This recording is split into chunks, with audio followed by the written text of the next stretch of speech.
안녕하세요. 저는 디모아에서 애저 비즈니스를 담당하고 있는 최진호입니다. 오늘 기업의 성장을 위한 AI가 어떻게 도입이 되고 어떻게 사용되는지에 대해서 이제 말씀을 드릴 텐데요. 전체적인 본 세션에 앞서서 제가 잠시 앞에 이 AI가 어떤 식으로 도입이 되고 우리 기업들이 어떻게 이런 부분에 관심을 가지셔야 되는지에 대해서 짤막하게 말씀을 드리도록 하겠습니다. 23년 무역협회에서 우리나라 기업들의 평균 생존 기간을 조사를 한 적이 있습니다. 그래서 우리가 처음에 기업이 막 시작이 될 1958년 기준부터 2027년까지 예상을 했는데요. 58년에 이제 처음에 만들어진 기업들이 지금까지 한 61년 정도 이제 생존을 갖다 한다고 합니다. 근데 2027년에 이제 조사를 해보니까 12년으로 대폭 거의 한 5분의 1 정도로 이제 단축이 된 것으로 예상을 하고 있습니다. 우리가 그 기업들이 계속 이 변화하는 비즈니스 환경에 대해서 우리가 계속 대처를 갖다 하고 계속 새로운 것들을 만들어내고 어떤 그 고객들이 요구해 상에 대해서 저희가 대처를 해야 되는데 그런 경우에 대처하지 못할 경우에 저희 평균 예상되는 생존 기간은 약 한 8.4년 정도로 저희가 예상을 하고 있습니다. 이러한 부분들은 앞서서 우리가 1차 산업혁명과 2차 산업혁명, 여러 가지 산업혁명을 거치면서 발전됐던 기업들의 모습과도 되게 유사한데요. 최초의 산업혁명이 처음에 1차 산업혁명이 만들어졌을 때 기존의 수작업으로 하던 많은 방직공들이 방적 기계가 나오면서 많은 인력에 대한 고용 부분이라든지 사회적인 문제가 발생을 했습니다. 이러한 부분들은 우리가 계속 새로운 산업혁명들이 발생을 할 때 계속적으로 이 기업들이 이 부분들에서 도전을 받았고 또 여기에 일하시는 여러 관련된 부분들이 굉장히 많은 이런 부분들 임팩트를 받은 적이 있습니다. 예를 들어서 우리가 자동차가 처음 나왔을 때 이 자동차에 대해서 굉장히 거부감을 많이 가지고 있었고 심지어 영국 같은 경우에서는 자동차가 말보다 빨리 달리면 안 되거나 또 무조건 자동차가 지나갈 때 앞에 사람이 서서 붉은 기로 차가 지나간다고 하는 수신호를 갖다가 보내야 하는 그런 불합리한 법들이 생겼죠.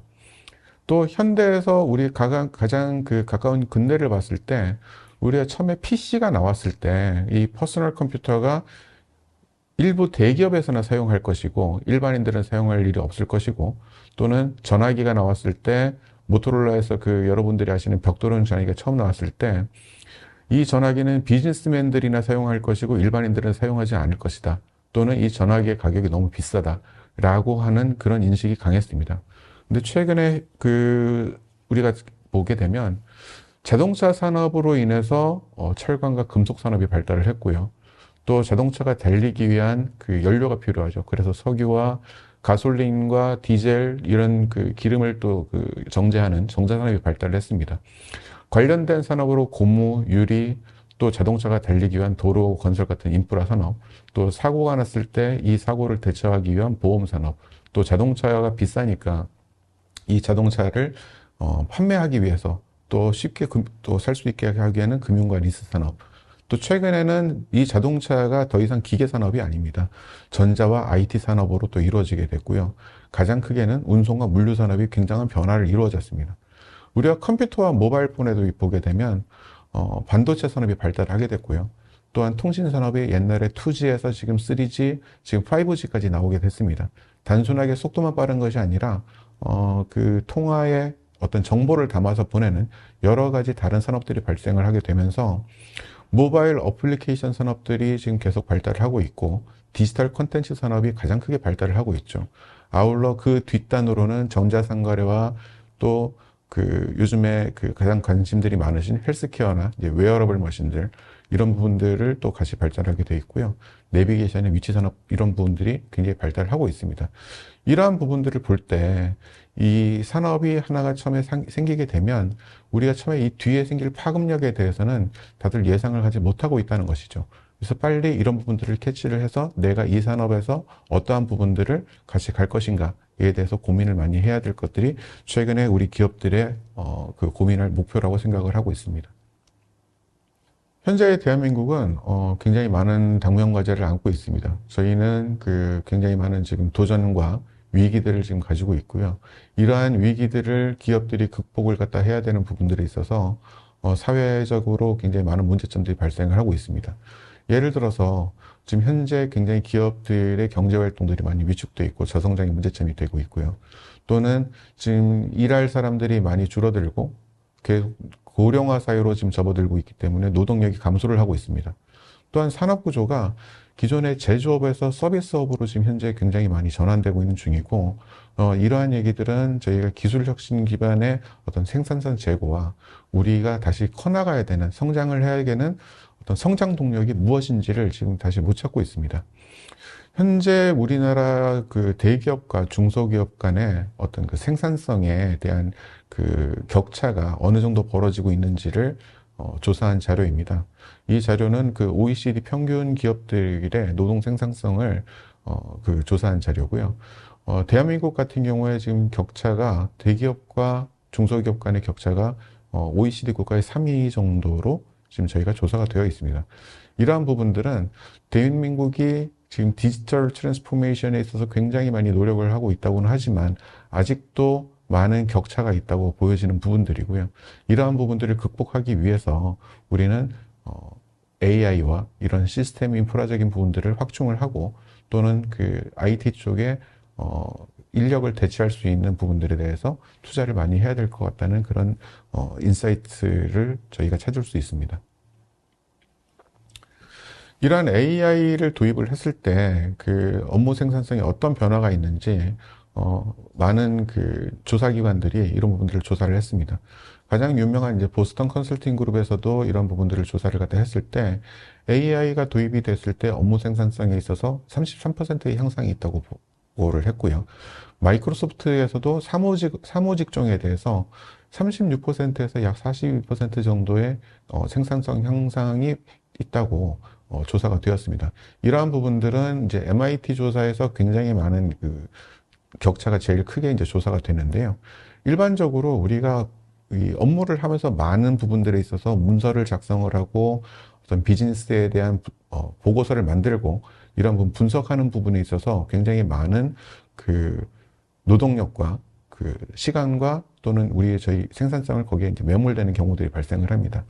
이러한 부분들을 AI를 통해서 우리가 좀 더 생산적인 일을 갖다 생각할 수 있고 아이디어란 어떤 그런 생각을 저희 이 회사의 구성원들이 하여야 앞으로 우리 기업의 생존에 있어서 성장을 더 해나가고 앞으로도 더 기업 활동을 계속 영위할 수 있는 그런 모멘텀을 찾을 수 있을 것 같습니다. 그래서 이러한 생산성의 변화에 있어서 어떤 부분에 있어서 제일 그런 부분이 높은지를 조사를 했습니다. 그래서 봤더니 데이터 분석 업무와 문서 처리 부분에 있어서 AI가 굉장히 많은 생산성을 갖다 도움을 줄 수 있다라고 우리는 이런 조사 결과가 있고요. 이러한 부분에 있어서 굉장히 다양한 산업군의 다양한 영역에 있어서 AI가 굉장히 많은 일들을 할 수 있고, 우리가 일을 갖다 할 때 4시간 걸릴 일을 30분에 끝낸다든지 이런 부분에 있어서 생산성을 굉장히 높일 수 있는 부분으로 저희가 알 수 있습니다. 예를 들어서 고객 응대 서비스 같은 경우에 우리가 최근에는 이제 사람들의 하나의 예를 들면 사람들의 생활 패턴이 단순히 아침에 해 뜰 때 시작해서 저녁에 해질 때 끝나는 것이 아니라 굉장히 24/7 24시간 지원을 해야 되는 업무들이 생깁니다. 이러한 부분들을 우리가 사람으로서 이러한 응대를 할 때 문제가 많이 생기죠. 법적인 문제, 근로시간에 대한 문제, 또는 시스템에 대한 문제, 이런 부분들을 AI와 자동화된 응대를 할 수 있는 챗봇을 통해서 지원할 수 있는 부분은 하나의 좋은 예라고 볼 수 있습니다. 또한 데이터 분석에 있어서 우리가 어떤 데이터를 가지고 이 데이터를 처리하고 데이터에 대해서 어떤 부분 정보를 갖다 다시 끄집어내려고 할 때 분야의 숙련된 부분이 데이터 처리에 있어서 굉장히 많은 노력과 시간과 공을 들여야 되는데요. 이러한 부분들을 거의 10분 이내에 빠르게 끝낼 수 있고, 우리가 문서를 만들 때 기본적인 초안을 잡기 위해서 보통 굉장히 많은 시간을 들여서 고민을 하시는데, 이러한 부분을 굉장히 빠르게 문서 자동으로 문서를 작성을 하고 또 내가 필요한 문서에 대해서 어떤 그 생성과 검색을 할 수 있다는 부분은 AI가 우리 생활에 어떤 큰 도움을 줄 수 있는지를 볼 수 있을 것 같습니다. 국내에 이미 그 약 한 41% 정도의 기업이 AI를 갖다 활용을 이미 하고 있고요. 이러한 부분들을 굉장히 은밀하게 진행을 하고 있습니다. 그러한 부분들은 아직도 AI를 우리가 AI로 어떤 일을 갖다 하고 있다는 데 있어서 신뢰를 고객에 가지지 않을 것이다 라고 해서 지금 숨기고 있는데요. 하지만 대부분의 기업들은 지금 AI를 도입을 하고 있습니다. 분명한 사실은 AI는 우리의 업무에 굉장히 많은 도움을 줄 것이고 이 AI가 현재 부족한 우리의 노동력과 생산성을 굉장히 상승시켜 줄 거라는 것은 다들 알고 있는 사실이고 이러한 부분에 있어서 대부분의 기업들이 이미 도입을 갖다 한 기업들에서 재투자를 갖다 하거나 아직 도입을 하는 기업들은 지금 도입을 할 계획이라고 하는 부분들을 저희가 알 수 있습니다. 현재 이러한 부분 AI를 도입한 기업들은 이런 변화하는 비즈니스 환경에 있어서 굉장히 잘 적응을 해 나가고 있고요. 이러한 부분으로 굉장히 다른 비즈니스를 넓히고 지금 굉장히 잘 사용하고 계시는 거죠. 그래서 일예로 우리가 잘 아시는 신문기사에도 지금 난 KB 국민카드 같은 경우에는 인공지능 AI 컨택센터를 도입을 갖다 해서 고객 서비스와 어떤 우리가 금융에 대한 어떤 상담이 필요할 때 고객들이 빨리 그 부분들에서 대응을 할 수 있고 또 기존에 항상 우리가 전화를 걸면 대기하던 그 대기 시간을 단축을 갖다 해서 고객 만족도를 향상을 해서 KB 국민카드 같은 경우에는 지금 현재 AICC, 즉 AI 컨택센터를 도입을 갖다 해서 고객 서비스와 금융 상담에 있어서 이 부분들을 자동화했습니다. 그래서 AI가 자동으로 전화를 받고 고객의 어떤 문의에 대해서 AI가 답변을 갖다 해주고 기존의 전문성을 가진 상담사들의 성능과 똑같은 서비스를 현재 제공을 하고 있습니다. 이로 인해서 고객의 어떤 상담과 고객과 컨택하는 시간에 대해서 굉장히 짧게 줄여서 고객 만족도를 향상한 그런 사례가 있습니다. 또 우리은행 같은 경우에는 AI 뱅커 서비스를 구축을 해서 각각 고객별로 어떠한 금융 상품이 필요한지에 대해서 맞춤형 금융 서비스를 갖다 이제 제공을 하고 있고 이러한 부분에 있어서 이 개인화된 우리가 고객에게 전달을 해야 될 각각의 퍼스널라이제이션 된 금융 상품을 제공을 해서 내가 우리은행으로부터 굉장히 많은 관심을 받고 있구나. 그래서 이 우리은행이 나만을 위한 금융상품을 제공을 하고 있구나. 라고 하는 신뢰와 어떤 이런 고객 만족된 서비스를 제공을 해서 이런 부분에서 좋은 성과를 가지고 있고요. 또 야놀자 같은 이 온라인 태생 기업이죠. 이런 온라인 태생 기업들은 LLM 기반의 고객 서비스로 야놀자에서 제공하는 서비스들에 대해서 실시간으로 응답하고 또 예약이라든지 이런 문제점들을 기존의 상담사 연결하는 시간 없이 바로바로 해서 고객의 만족도를 갖다 높이고 있죠. 또 무신사 같은 경우에도 마찬가지로 고객 경험에 이런 분들을 굉장히 LLM 기반으로 도입을 갖다 해서 어떤 옷이 잘 어울리는지 이 나이대에 이 사람은 어떤 패션을 트렌드를 따라가는지 이런 부분들을 제공을 갖다 해서 고객이 좀 더 이런 새로운 상품에 대해서 인사이트를 가지고 자기가 관심을 가질 수 있도록 유도해서 매출을 갖다 올리는 이런 부분들을 또 제공을 하고 있습니다. 그 외에도 지금 현재 AI 같은 경우에는 굉장히 많은 기업들에서 도입을 갖다 하고 있고요. 이러한 부분들은 예를 들어서 ERP 같은 경우에도 이번 분기에 매출이 얼만데 이 매출에 대해서 어떠한 부분들이 모자르고 다음 분기가 어느 정도로 매출이 나올 것 같다는 예상을 갖다 해서 거기에 대해서 어떤 식으로 우리가 비즈니스 전략을 짜야 되는지에 대해서 알려주는 그런 서비스들도 지금 최근에 나오고 있습니다.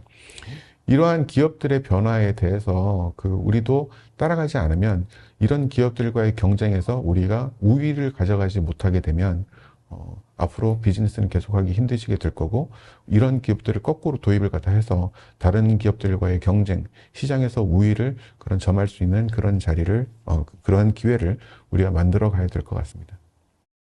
네, 그래서 오늘 시작할 온라인 세미나에 대해서 우리 기업들이 어떻게 성장을 갖다 해나가고 AI를 통해서 우리가 어떠한 것들을 얻을 수 있는지를 말씀을 드릴 텐데요. 오늘 일정은 웅진에서 데이터 인사이트 도출을 위한 오픈 AI 플랫폼에 대해서 말씀을 드릴 거고, 저희 디모아에서 제조업을 위한 성장형 AI 도입을 어떻게 해야 되는지 처음부터 끝까지에 대해서 저희가 다시 또 말씀을 드리겠습니다. 또 영림한 소프트랩에서 우리 앞서 말씀드린 ERP에서 AI가 어떠한 정보를 갖다 전달을 드리고 우리가 이런 경영 정보를 바탕으로 우리 기업을 어떻게 성장을 시킬지에 대한 부분들을 다시 한번 말씀을 드릴 거고요. 이따 끝나고 다시 제가 설문이라든지 이런 부분에 대해서 다시 또 말씀을 드릴 텐데, 오늘 많은 설문조사를 좀 부탁을 좀 드리고 거기에 맞는 또 저희가 많은 또 선물도 준비를 했습니다. 그래서 오늘 끝까지 오늘 세미나 좀 들어주시고 이따 나중에 끝나고 나서 다시 한번 인사드리고 뵙겠습니다.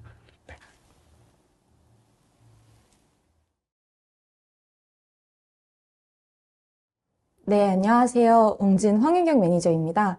오늘 SAP 데이터 인사이트 도출을 위한 오픈 AI 플랫폼 설계 전략에 대해서 설명해 드리도록 하겠습니다. 순서는 AI에 대한 대략적인 설명을 먼저 드릴 거고요. 그리고 애저 AI 솔루션들과 SAP가 결합했을 때 어떤 시나리오들을 구축하실 수 있는지, 그리고 마지막으로 MS의 다른 솔루션들과 결합했을 때 어떤 데이터 플랫폼을 구축하실 수 있는지 청사진을 보여드리도록 하겠습니다. 먼저 AI에 대한 설명입니다. LLM이라고 하면 라지 랭귀지 모델이죠. 인간과 AI가 소통을 하는 것에 있어서 LLM을 사용한다라고들 많이들 이해하고 계십니다. 그렇게 봤을 때 인간과 AI가 도대체 어떻게 소통하는 건지 아마 한 번쯤 생각해 보셨을 텐데요. 사람은 자연어로 이야기를 하고 기계는 기계어를 알아듣습니다. 그 중간에서 우리가 하는 말을 LLM은 어떻게 알아들을 수 있을까? AI는 어떻게 알아들을 수 있을까? 그게 가장 중요한 컨셉이 될 겁니다. 그래서 LLM의 원리를 먼저 설명을 해드리면요.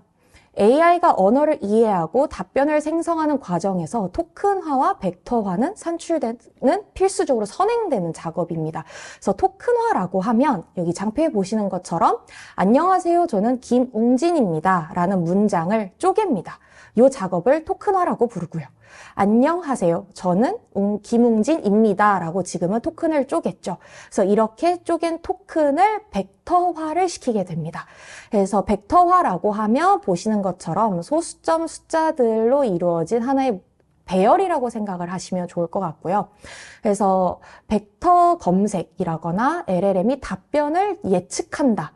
그 다음 토큰을 예측한다라고 하는 것들은 벡터의 유사도를 판단해서 어떤 게 그 다음에 올지에 대한 설명을 하는 것이 벡터화, 그걸로 기반한 벡터 검색이라고 이해해 주시면 좋을 것 같습니다. 그래서 저 토큰화를 시키는 경우나 벡터화를 시키는 경우에 있어서도 이제 AI가 사용이 되게 되는데요. 저 과정을 저희가 임베딩이라고 부르고 임베딩을 하는 모델이 있습니다. 그래서 임베딩 모델은 중요한 이유가 어떻게 토큰화를 시킬 것이냐를 결정하게 되는 게 임베딩 모델입니다. 그래서 처음에 아마 LLM이 나왔을 때 영어가 제일 성능이 좋다. 그래서 한국어는 쓰지 않고 웬만하면은 영어로 지시문을 짜는 게 훨씬 더 성능이 좋다라고 이야기가 나왔었던 이유가 한국어를 어떻게 쪼갤 것이냐. 안녕하세요 같은 경우는 존댓말이죠. 그러면은 안녕 쪼개고요. 하세 쪼개고 요를 따로 둘 수도 있습니다. 그래서 그렇게 토큰화를 시킬 수도 있고요. 안녕 쪼개고 하세요. 그리고 콤마까지 포함해서 쪼개는 것도 하나의 토큰으로 그것도 경우의 수가 될 수 있습니다. 그래서 요거를 어떻게 쪼갤 건지 그 다음에 요거를 궁극적으로 어떻게 벡터화를 시킬 건지 이제 요거를 결정하는 것이 임베딩 모델이고 기존에는 영어에 대해서 가장 이런 성능이 좋게 나와 있었기 때문에 영어보다 한국어보다는 이제 영어가 훨씬 더 성능이 좋다라는 이야기들이 있었죠. 그래서 요 토큰과 벡터화가 된 것을 기반으로 벡터를 저장합니다. 아까 여기서 말씀드렸던 저 벡터 배열들을 DB에 저장을 하게 되고 요거를 저희는 벡터 DB라고 부르죠.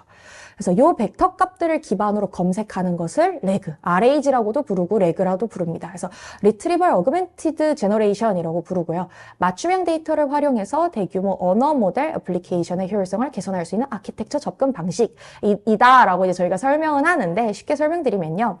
예를 들어서 저희가 네이버, 클로바 모델이죠. 저희가 햇사과가 뭐야? 혹은 저희 이제 우리나라에서만 알 수 있는 햇, 사과라고 하면 저희가 떠오르는 이미지가 있죠. 근데 영어에는 햇사과라는 단어는 없습니다. 햇이라는 걸 어떻게 번역을 할까요? 뭐 따뜻한 해, 선 이렇게 번역이 되겠죠. 선 애플이라는 거는 존재하지를 않아요. 그렇기 때문에 GPT한테 처음에 3.5 정도 모델이 나왔을 때 햇사과가 뭐야라고 그러면 일반적으로 저희가 아는 뭐 오류, 할루시네이션이라던가 이런 답들을 내뱉어 주는데 한국 모델을 사용할 경우 햇사과라는 거에 대해서 정확한 답변을 받아옵니다. 그게 왜 그러냐면 우리나라는 네이버라던가 다양한 여러 포털들, 이제 지식 베이스에 햇사과라는 개념과 그거에 대한 여러 가지 컨텐츠들이 존재를 하죠. 그래서 햇사과는 제철이 언제야? 라는 질문을 할 때 햇사과라는 게 무엇인지를 검색을 해서 그거에 대한 관련 자료를 같이 AI한테 넘깁니다. 그럼 AI는 그 자료들을 보고 햇사과는 제철이 언제입니다. 라는 답변을 주게 되죠. 이제 요게 레그라고 생각하시면 좋을 것 같아요. 맥락 정보를 전달한다. 그래서 LLM은 전지전능한 지성체라기보다는 일반적인 지식을 많이 학습한 언어 모델에 가깝습니다. 그래서 하나의 도메인의 구체적인 개념을 갖고 있다거나 혹은 뭐 특정 나라에만 존재하는 개념이 있다거나 하는 것들은 AI가 일반적으로 알고 있기는 특히 더 어렵죠. 특히 여러분들 회사에 종속되어 있는 정보들은 더욱더 알기가 어렵고요. 그래서 AI 어플리케이션을 사내에다가 구축을 하시거나 하려고 할 때는 레그를 꼭 사용하실 수밖에 없는 이유가 그것입니다. AI한테 회사 정보에 대한 질문을 할 때에는 회사 정보를 찾아서 그 맥락 정보를 담아서 질문을 해야 되다 보니까 레그라는 기법을 꼭 사용하실 수밖에 없는 거죠. 그래서 AI 기술 요소라고 하면 6가지 정도가 있습니다. 첫 번째로 프롬프트, 두 번째로는 임베딩, 세 번째로는 벡터 서치가 있겠고요. 네 번째로는 레그, 다섯 번째 하이브리드 서치, 그 다음에 여섯 번째 파인 튜닝이 있습니다. 프롬프트는 생성형 모델한테 어떤 행동을 해야 되는지 자연어로 설명하고 결과물을 출력할 수 있도록 하는 방식이다라고 설명을 하고 있는데요. 쉽게 얘기하면 지시문입니다. AI한테 지금 사용자가 물어본 질문에 대해서 존댓말로 대답해줘 하는 사용자 질문 외에 앞단에다가 AI한테 넘기고 싶은 지시문을 넣는 거예요. 그거를 프롬프트라고 부릅니다. 그러니까 사용자가 질문한 것에 대한 대답을 뭐 스페인어로 답변해줘, 영어로 답변해줘, 이런 것들이 전부 다 앞에 시스템 프롬프트가 되겠죠. 그래서 시스템에서 사용자 질문에 대해서 AI한테 답변을 받아올 때 추가적으로 어떻게 처리를 해야 할지에 대해서 지시하는 것, 그거를 자연어로 설명해 놓는 것. 자연어라고 하면 일상적으로 지금 저희가 대화하는 말, 그렇게 설명해 놓는 게 프롬프팅인데, 그래서 요새는 AI를 가지고 어플리케이션을 구축을 하실 때요, 아예 함수를 프롬프트로 만들어 놓습니다. 그래서 저희가 뭐 자바로, 뭐 파이썬으로, C 언어로 여러 가지 객체라던가 함수라던가 이렇게 기능들을 함수 단위로 쪼개서 개발하던 거를 함수 자체를 자연어로 다 구성을 해놓는 거예요. 그래서 인풋을 넣으면 안에 있는 지시문에 따라서 돈 결과가 아웃풋으로 나오게끔. 그래서 함수 단위의 처리를 프롬프트로 대체하는 움직임도 요새는 많이 나오고 있습니다. 그리고 임베딩이라는 개념인데요. 텍스트를 실수 벡터 형태로, 그러니까 아까 전에 보여드렸던 플로팅 포인트 숫자들로 구성된 고정된 크기의 배열로 표현한 결과물을 저희는 임베딩이라고 부릅니다. 쉽게 생각하시면 데이터다라고 생각을 해주시면 돼요. 그리고 벡터 서치는 문서와 쿼리가 이제 앞에 주어는 빼셔도 좋습니다. 어쨌든 벡터로 검색되는 방식이죠. 일반적으로 저희가 지금까지 서치, 검색이라고 하면 텍스트 기반이었어요. 병원이라고 하면 데이터베이스에서 병원이라는 두 글자를 찾아오는 방식이었죠. 근데 이제는 그렇게 글자로 찾아서 가져오는 게 아니라 벡터 값들을 가지고 유사한 벡터 임베딩들을 매칭해가지고 찾아오는 것들이 벡터 서치입니다. 그래서 RAG는 아까 전에 말씀드렸던 대규모 언어 모델의 출력을 최적화해서 응답을 생성하기 전에 학습 데이터 소스 외부에 신뢰할 수 있는 지식 베이스를 첨부할 수 있는 프로세스인데, 그러니까 컨텍스트 정보, 맥락 정보를 이제 보내서 같이 첨언해서 AI한테 보낸다. 이 전체적인 프로세스를 레그라고 부른다라고 생각을 해주시면 되고요. 하이브리드 서치는 저희가 기존에 쓰시던 텍스트 검색과 벡터 서치를 같이 조합해서 쓰는 게 하이브리드 서치입니다. 파인 튜닝은 AI 모델에다가 저희가 좀 더 목적에 맞게 그 모델 자체를 재훈련하는 걸 저희가 파인 튜닝이라고 부르는데, 요새 AI 모델들 성능이 좋아지면서 파인 튜닝까지 무조건적으로 가야 되는 경우는 사실 많이 없기는 합니다. 그래서 제가 설명드릴 시나리오들도 전부 다 파인 튜닝에 대해서는 제외된 시나리오들만 설명을 드리려고 합니다. 이게 AI 서비스의 가장 기본적인 구조이고요. 일반적으로 보시면 알겠지만 데이터가 들어가서 데이터 파이프라인이랑 인베딩 모델을 가지고 벡터 저장소까지 들어가게 되고요. 사용자는 사용자대로 앱에서 시스템 프롬프트의 지시문으로 동작하는 앱에서 사용자의 니즈가 들어가면 이제 중간에서 프롬프트 체이닝이라는 단계를 통해서 LLM한테 질문이 가고요. 그 과정에서 맥락 정보가 필요하면 벡터 저장소를 서치해서 맥락 정보도 가지고 오게 됩니다. 다음은 애저 AI. 애저에는 AI 관련돼서 되게 많은 리소스들이 있죠. 그런 리소스들과 SAP를 지금 사용하고 계시는 SAP 데이터들을 어떻게 결합했을 때 가장 좋은 시나리오들, 적합한 시나리오들을 가져가실 수 있는지 3개로 설명을 나눠서 해드리도록 하겠습니다. 애저 오픈AI와 애저 AI 서치 기반의 AI 플랫폼 구축에 대한 이제 기본적인 아키텍처가 보시는 것과 같고요. 이제 여기서 제가 소개해 드릴 3가지 시나리오는 키워드 검색으로 동작하는 방식, 그 다음에 벡터 검색으로 동작하는 방식, 그리고 하이브리드 검색으로 동작하는 방식에 대해서 설명을 해 드리도록 하겠습니다. 그래서 먼저 시나리오들을 설명드리기 전에 애저 AI 서치가 뭐냐라는 거를 말씀을 드려야 될 텐데요. AI 서치라는 거는 이제 솔루션인데, 애저에서 제공하는 인베딩이나 벡터 생성을 지원을 합니다. 아까 설명드렸다시피 사용자가 자연어로 질의하는 것 자체도 인베딩 처리가 돼야 돼요. 그러니까 토큰화가 돼서 벡터로 다 변환이 된 다음에 적재가 여야 하고요. 그 다음에 사용자가 기본적으로 저장해 놓으려고 하는 데이터베이스, 레그를 위해서 저장하려고 하는 데이터들도 토큰화가 돼서 벡터로 저장이 되어야 됩니다. 그래서 사용자 질의의 벡터 값과 그 다음에 저장되어 있는 데이터의 벡터 값의 유사도를 판명을 해야 되는 거죠. 그래서 이런 것들에 대한 구성, 일반적으로 이 솔루션을 사용하지 않으시면 이 토큰화랑 벡터화를 전부 다 이제 애저 리소스는 지원을 하는데, 이거를 사용하지 않으실 경우에는 파이썬 코드라던가 자바 코드로 일일이 이 토큰화 벡터화를 다 수기로 진행을 하셔야 되는 거죠. 근데 애저 AI 서치는 이 과정들을 전부 다 하나의 리소스 안에서 UI, UX로 간편하게 하실 수 있도록 지원을 하고 있습니다. 그래서 시나리오 첫 번째, 키워드 검색입니다. 사용자 자연어 질의를 통해서 SAP 데이터 검색 및 질의에 대한 답변을 산출하는 시나리오입니다. 가령 예를 들어서 작년 A 상품의 수령금 이익을 알려줘 라고 사용자가 질문을 던지게 되면요. LLM은 작년 A 상품의 수령금 이익은 얼마입니다. 예요. 그래서 여기서 보셔야 되는 거는 요겁니다. 수령금 이익을 알려달라고, A 상품에 대한 걸 알려달라고 정확한 키워드를 썼어요. 그리고 요 키워드에 대한 데이터를 AI는 서치를 해서 가지고 온 거죠. A 상품이라는 것, 수령금 이익이라는 것. 여기서는 명확한 키워드 매칭을 통해서 데이터를 검색해온 상황입니다. 물론 사용자 자연어 질의를 이해를 하기 위해서 LLM이 사용이 됐고요. 서치한 데이터를 또 자연어의 어떠한 답변으로 바꾸기 위해서 또 LLM이 사용이 된 상황이죠. 그래서 사용자의 자연어 질의를 인식하고 자연어를 쿼리문으로 변환을 해서 SAP 데이터 조회를 한 그거를 가지고 다시 자연어로 변환을 해서 사용자에게 답변을 주는 방식입니다. 이제 이 시나리오 가셨을 경우에는 데이터의 활용성이라던가 이제 유지보수의 편의성이 굉장히 좋긴 합니다. 간편한 시나리오니까요. 이제 유지보수의 편의성이 간단할 거고요. 자연어 기반의 데이터 검색을 통해서 사용자들의 셋 데이터 활용도가 증가하죠. 아마 SAP를 연동을 해서 솔루션을 만들어 보려고 하시고 시스템화를 시키고 뭐 경량화를 시키고 이런 시도들은 되게 많이 해보셨을 거예요. 셋에 있는 저장돼 있는 데이터를 사용자들이 이제 직원들이 잘 사용할 수 있게끔 하고 싶다라는 니즈는 예전부터 많으셨을 텐데, 보통 어디서 허들이 걸리시냐면 뭘 찾아야 되냐라는 거예요. 이 상품을 찾기 위해서 이 상품 코드도 찾아야 되죠.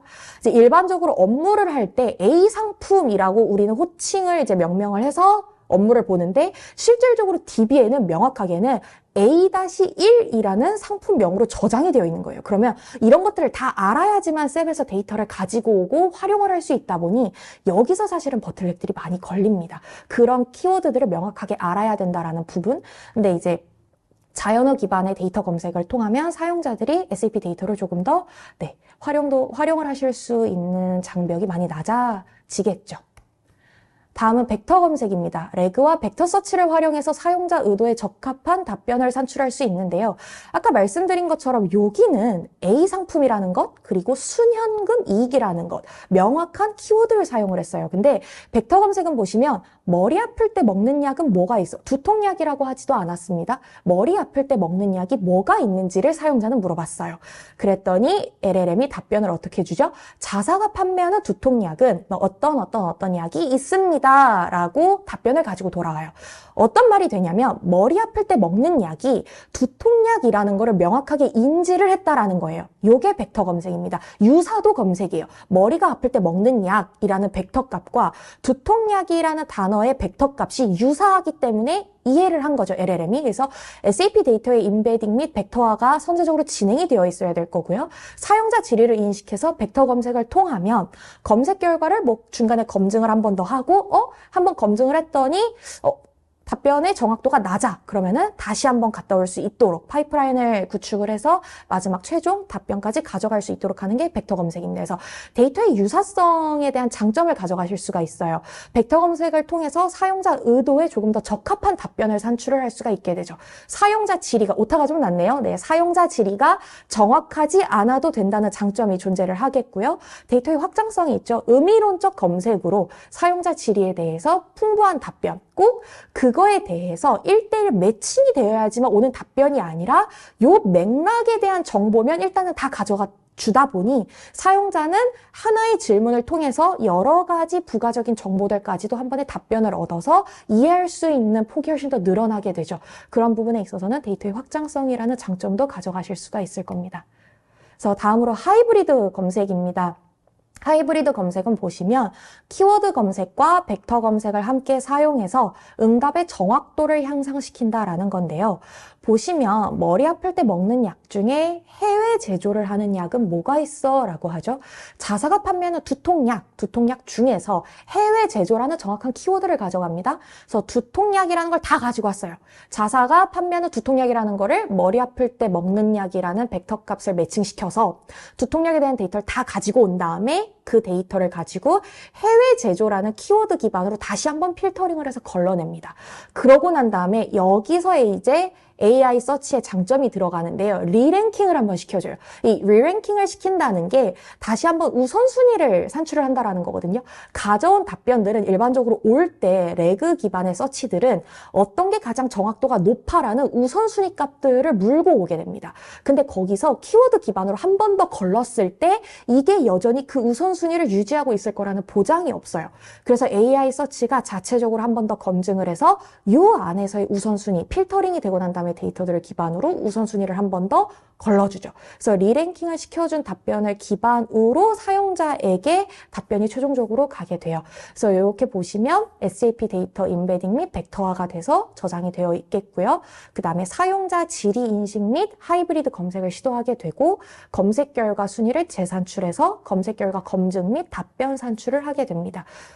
요 시나리오 같은 경우는 검색 최적화죠. 아무래도 의미론적 검색을 하면 의도하지 않았던 혹은 너무나 많은 데이터가 올 수도 있기 때문에 요 의미론적 검색을 하고 난 다음에 정확하게 텍스트 검색을 거쳐서 우선순위를 재산출해서 최적의 답변을 도출한다라는 장점을 가져가실 수 있고요. 아까 설명드렸던 것처럼 질의 시 키워드 및 벡터 데이터를 동시에 전달해서 검색된 데이터를 리랭킹 로직으로 재채점을 하게 됩니다. 그래서 이후 최우선순위 답변을 반환을 하게 되죠. 그래서 여기 쭉 보시면 점차적으로 아키텍처가 확장되어 가는 걸 보실 수가 있으실 거예요. 그래서 여기 한번 끼기 시작하는 가장 핵심은 애저 펑션이다. 왜냐하면 저게 파이썬 코드를, 그러니까 프롬프트 로직을 다루는 곳이 될 거예요. 아무래도 프롬프트라는 거는 한 번 갔다가 오지는 않습니다. 이 앞에서 설명드렸다시피 한번 프롬프트 체이닝이라는 걸 거치게 돼요. 프롬프트 체이닝이라는 거는 프롬프트를 넘길 때 한번 시스템 로직에만 태워서 프롬프트를 보내는 게 아니라 그렇게 해서 온 답변을 바로 사용자한테 보낸다. 요렇게 일반적으로 가지는 않고요. 일단 첫 번째로 검증을 하죠. 요 질문이 우리가 제공하는 서비스에 해줄 수 있는 적합한 질문이 맞아?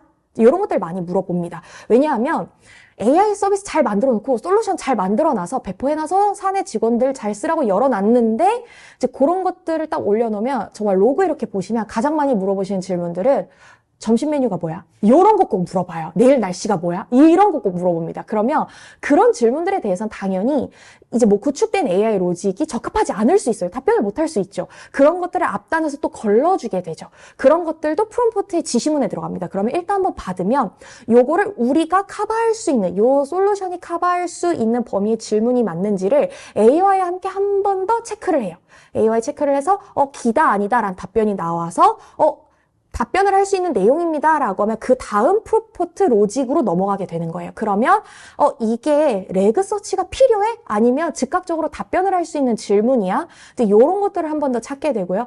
레그를 써야 돼 라고 하면 레그를 타야 하는 로직 파이프 이제 그 다음으로 단계로 넘어가게 될 거고, 레그를 하지 않아도 된다라고 하면 바로 갔다가 올 수도 있겠죠. 그리고 이제 여기서 요거는 우리가 답변을 하지 않기로 정책적으로 한 질문의 카테고리야, 토픽이야. 그러면 프롬프트 안에서 걸러서 그냥 여기서 바로 아웃풋으로 해당 답변은 적합하지 않은 질문입니다. 요렇게 답변이 나온다던가 하는 자체적으로 여러 가지 프롬프트 로직을 짜시게 될 겁니다. 그런 것들을 다 오케스트레이션 하는 거를 이제 파이썬이라던가 여러 가지 언어들로 짜시게 될 거고요. 그거를 담당하는 중추가 애저 펑션이라고 생각을 해주시면 됩니다. 그래서 애저 오픈 AI는 LLM, 모델이죠. 정말 모델, 다가 이제 질의를 해서 답변을 받아오는 모델이고요. 애저 AI 서치는 앞에서 설명드렸던 것처럼 벡터 서치를 도와주는 A예요. 사용자 질의가 들어왔는데 요거를 기반으로 우리가 업로드한 데이터, 벡터화돼서 너가 저장해서 가지고 있는 그 데이터들 중에 유사한 데이터들이 뭐가 있어? 라고 해서 그 아웃풋을 받아올 수 있는 게 애저 AI 서치라고 생각을 해주시면 될 것 같습니다. 그래서 거기서 조금씩 확장이 되는 거예요. 애저 블럽 스토리지는 왜 또 끼게 되냐면요. SAP 뭐 A1 쓰시고 점점 확대돼서 쓰시고 다른 기관계 시스템을 끼시는 경우에는 그 모든 데이터들을 전부 다 벡터화를 하기가 사실 힘들어요. 그걸 다 AI 서비스에 쉬지도 않을 거고요. 보통 그렇게까지 규모 있게 구축은 안 하시니까 쓰지 않는 데이터들도 있고, 그렇다 보니 쓰는 것들만 1차적으로 뽑아서 애저 블랍 스토리지에 다 빼놓는 경우가 많이 나옵니다. 왜냐하면 SAP 쪽으로 가게 되면 어쨌든 SAP 엔진의 리소스를 사용하기 때문에 업무를 하시는 데 있어서 사용되는 SAP 리소스에 부하가 걸릴 수 있다는 염려라던가 이런 정책적으로 그런 걸 보안으로 또 막아두시는 분들이 회사가 있는 경우에는 저희가 사용하게 될 데이터만 다 추출을 해서 블랍 스토리지에 1차 적재를 하게 되고요. 그리고 그 블랍 스토리지와 AI 서치라던가 오픈 AI가 소통할 수 있도록 네트워크 트래픽을 구축을 해드리고 있습니다. 그리고 하이브리드 검색에 보시면 애저 시냅스랑 이제 애저 코스모스 DB가 나오고 있는데요. 애저 시냅스라는 거는 데이터 팩토리, 그러니까 전체적인 데이터 오케스트레이션을 관장하는 하나의 리소스 솔루션이라고 생각을 해주시면 되고요. SAP 하나 외에 다른 기관계 시스템들, 뭐 영업을 위해서 사용하시는 거나 CRM을 위해서 사용하시는 기관계 DB를 SAP 하나에 있는 데이터와 함께 엮어서 보고 싶으시는 경우도 많이 있으실 거예요. 그래서 그런 경우에는 시냅스라는 걸 통해서 다양한 원천에 있는 데이터들을 파이프라인으로 다 땡겨서 정제를 해서 잘 답변을 할 수 있도록 만들죠. 왜냐하면 벡터화라는 것도 결국은 기본적으로 아까 설명드렸던 자연어가 뭐냐, 그러니까 가장 원천적인 데이터가 뭐였냐, 그거를 어떻게 토큰화를 시킬 거고 그걸 어떻게 벡터화가 되느냐로 넘어가기 때문에 이상한 데이터를 토큰화시켜서 벡터화를 하게 되면 당연히 아웃풋도 이상한 데이터들이 매칭시켜서 나올 수밖에 없어요. 그래서 데이터들을 잘 정제를 하는 것도 중요한 과제 중에 하나이기 때문에 그런 목적으로 애저 시냅스를 같이 사용을 하시게 됩니다. 그리고 애저 코스모스 DB 같은 경우는 벡터 DB로도 사용이 가능하시고 RDBMS로도 사용이 가능하세요. 그래서 코스모스 DB 같은 경우는 데이터를 1차적으로 적재를 하실 때 요 하나의 데이터에 대해서 벡터 서치도 제공하고 풀텍스트 서치도 제공을 하게 됩니다. 그래서 코스모스 DB를 쓰시게 되면 하이브리드 검색을 좀 간편하게 구축을 하실 수 있다. 이렇게 생각을 해주시면 좋을 것 같습니다. 그래서 점차적으로 이렇게 아키텍처 하나씩 확장해 나가는 구조가 되겠고요. 벡터 검색 정도만 가도 아마 많이 사용을 하실 수가 있을 거예요. 그래서 저희 회사도 벡터 검색을 활용해서 사내 지식 검색 시스템을 하나 구축을 했었는데요. 이제 다양한 본부라던가 팀들이 가지고 있는 문서 이제 이런 데이터들, 뭐 RFP라던가 제안서라던가 이런 것들을 다 같이 공유해서 협업을 하고 새로운 프로젝트가 떴을 때 RFP를 분석해서 RFP에서 원하는 게 뭔지 추출해줘. 라는 거를 AI한테 답변을 받는다던가 아니면 그거를 기반으로 알맞은 제안서의 목차를 짜줘. 이제 요런 액션들. 그 다음에 이거와 유사한 제안서가 기존에 있었어? 이제 라는 질문들을 통해서 그동안은 여러 부서에 협업 요청도 해야 되고 모든 문서들을 다 열어보고 검토를 하면서 내가 찾는 문서가 이게 맞는지를 검증을 해야 하는 과정이 들어갔는데 이제 이런 것들을 AI로 좀 간편하게 할 수 있게 되는 환경이 되는 거죠. 그래서 이런 벡터 검색이나 또 키워드 검색, 하이브리드 검색 이제 이런 것들은 추후에 확장을 하시게 되면 팀즈라던가 뒤에 이제 자동화 프로세스나 뭐 파이썬으로 충분히 가능합니다. 이제 이런 거를 같이 사용하게 되셨을 때, 하이브리드 검색을 통해서 혹은 벡터 검색을 통해서 고객이 어떤 사양의, 뭐 최저 사양의 어떤 부품을 원한대. 그 상품이 뭐야? 라고 물어보면 그 상품은 어떠어떠한 이름의 부품입니다. 라고 AI가 답변을 받아오게 될 겁니다. 그러면 사용자가 여기서 바로 텍스트로 이 부품에 대해서 어떤 고객사가 얼마 정도의 퀀티티를 가지고 세일즈 오더 도큐먼트를 생성해줘 라고 하면 바로 SAP의 문서가 자동으로 생성되는 파이프라인까지 구축을 하실 수도 있습니다. 그래서 뒤에 자동화 프로세스를 붙여서 SAP와 연동을 하셨을 때 실질적으로 SAP 도큐먼트도 생성이 되고 발주 오더가 들어가고 이제 이런 것들과 연계를 해서 사용하시게 되면 훨씬 더 확장성 있는 아키텍처를 가져가실 수가 있고요. 그렇게 사용하셨을 때 SAP와는 조금 더 성능, 이제 합이 더 맞는 시너지를 내실 수 있을 거라고 생각이 됩니다. 그래서 마지막으로 데이터 플랫폼에 대해서 설명을 드리도록 하겠습니다. 통합 데이터 플랫폼이죠. MS 패브릭이 나왔습니다. 그래서 파워 BI랑 패브릭이랑 지금 데이터 기반으로 어떤 솔루션들을 이제 구축하고 BI 플랫폼을 구축을 할 때 많이들 이미 사용을 하고 계실 텐데요. 데이터를 시각화해서 데이터 기반의 업무 문화 정착을 하게 되실 때, 가장 기본적으로 많이 보시는 시각화 자료들. 고정적으로, 우리는 매번 이 보고서 셋으로 보고를 해. 우리는 매번 이 보고서 셋으로 문서를 PDF로 만들어서 전사에 뿌려. 어떤 뭐 현장에 뿌려 혹은 뭐 현업들한테 나눠줘. 그러니까 요렇게 나오는 고정적인 업무들 같은 경우는 시각화 보고서로 만들어 놓으시고 데이터가 실시간으로 적재되는 거에 따라서 시각화 대시보드가 업데이트 될 수 있게끔 그래서 이렇게 하나 만들어 놓으셔서 사용하시게 될 거고요.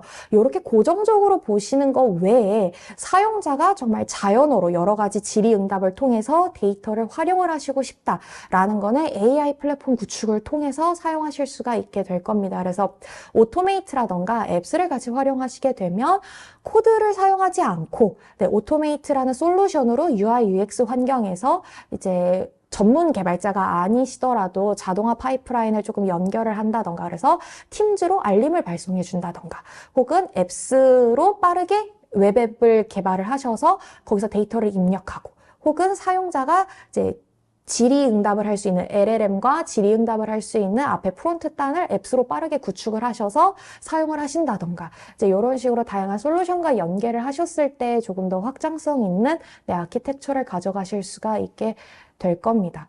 그래서 여기까지 통합 데이터 플랫폼을 어떻게 AI와 연계해서 구축하실 수 있는지 설명을 드렸고요. 아마 SAP를 가지고 데이터를 항상 업무에 활용을 한다. 라는 거는 많은 숙제들이 있으실 거라고 생각이 됩니다. 프로젝트를 띄고 컨설팅을 하다 보면 구축은 해놨는데 쓰지를 않는다. 이제 이런 니즈들이 많이 나오게 되세요. 이제 그런 경우에는 보통 사용자 입장에서 이 데이터를 어떻게 찾아야 하는지, 컬럼명이 뭔지를 다 알아야 되고 그 컬럼명을 찾았는데 동일한 컬럼명들이 있기도 하고 유사한 컬럼명들이 있다 보니 이 컬럼명이 내가 원하는 데이터를 담고 있는지도 불명확한 경우가 많고요. 이제 이런 경우들 때문에 거기서 많이들 허들이 발생을 합니다. 그래서 유저에 대한 사용도라던가 이런 게 떨어지는 이유가 거기서 많이 나오는데 사용자가 자연어 질의를 통해서 유사 검색을 통해서 레그를 통해서 답변을 가지고 오는 경우는 좀 사용자 입장에서도 친숙하게 접근하실 수 있고 좀 편리하게 사용을 하실 수가 있기 때문에 활용도나 확장성이 훨씬 더 나은 방향이 될 거라고 제안을 드립니다. 네, 여기까지 설명드리겠고요. 감사합니다.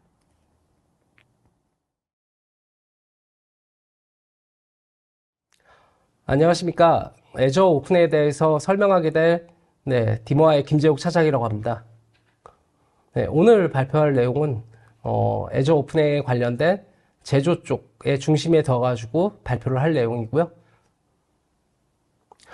오픈AI는 현재 지금 많은 부분에서 사용을 하고 있고, 많은 분들이 발표를 하고, 세션도 진행을 하고, 그리고 굉장히 많이 거론이 되고 있습니다. 근데 제가 잠깐 짚고 넘어가게 되면은, GPT라는 거는 현재 사전 훈련된 생성 변환기라는 거에 대해서는 대부분 다 알고 계실 겁니다. 하지만 이제 GPT 버전에 대해서는 계속 업이 되고 있고, 그리고 그 업에 대해서는 어떻게 변화를 하는지 잠깐 설명을 드리면은, GPT가 현재는 지금 4.5.1까지 나와 있습니다. 이제 4.5 같은 경우는 옴니라고 해서 모든 걸 포함한다는 형태로 얘기를 하고 있고, 4.1은 4.5보다 좀 더 논리적인 것들을 잘 설명할 수 있는 현재 GPT 모델입니다. 그리고 얘기가 거론되고 있는 GPT-5 같은 경우에는 현재 버전이 업됐을 때는 좀 더 많은 성능 향상, 그리고 버그가 수정되거나 아니면 새로운 기능이 추가되거나 보안이 강화되어 보안 취약점을 해결한다라고 얘기를 하고 있습니다. 물론 현재 GPT-4o 미니라고 해서 지금 다중 모드로 해서 텍스트 및 이미지를 입력을 진행하고 있고, 그리고 텍스트 2배 더 빠르게 생성되거나 아니면 비용이 50% 감소되는 여러 가지 모델로 나오고 있습니다. 현재는 애저에서는 GPT-4o1 같은 경우에는 이제 지금 프리뷰 형태로 진행이 되고 있고, 그리고 굉장히 많은 모델들이 나오고 있어서 많은 분들이 헷갈리실 수 있고, 아니면은 내용에 대해서, 정보에 대해서 좀 어려우실 수 있는데, 그 부분은 제가 뒤에서 더 설명을 드리도록 하겠습니다. 제가 스마트 팩토리 쪽에 관련해서 그렇게 전문가는 아니지만은, AI 쪽을 도입하시겠다고 해가지고 제조 쪽에 있는 곳에 가서, 예, 고객님들하고 많은 미팅을 했습니다. 그러면은 딱 여러 가지에 대한 뭔가에 대한 그 고민들, 그리고 상담이라든가 아니면 컨설팅을 요청하셨는데, 그 중에 이제 가장 큰 것들을 얘기를 해드리면은 생산 관리에 대한 거에 대해서 굉장히 많은 얘기를 하십니다. 인구는 고령화되고 있고, 그리고 외국인 노동자들은 계속 많이 증가되고 있고요. 그리고 생산 관리에 대해서는 계속 변화를 추구를 하고 계시고요.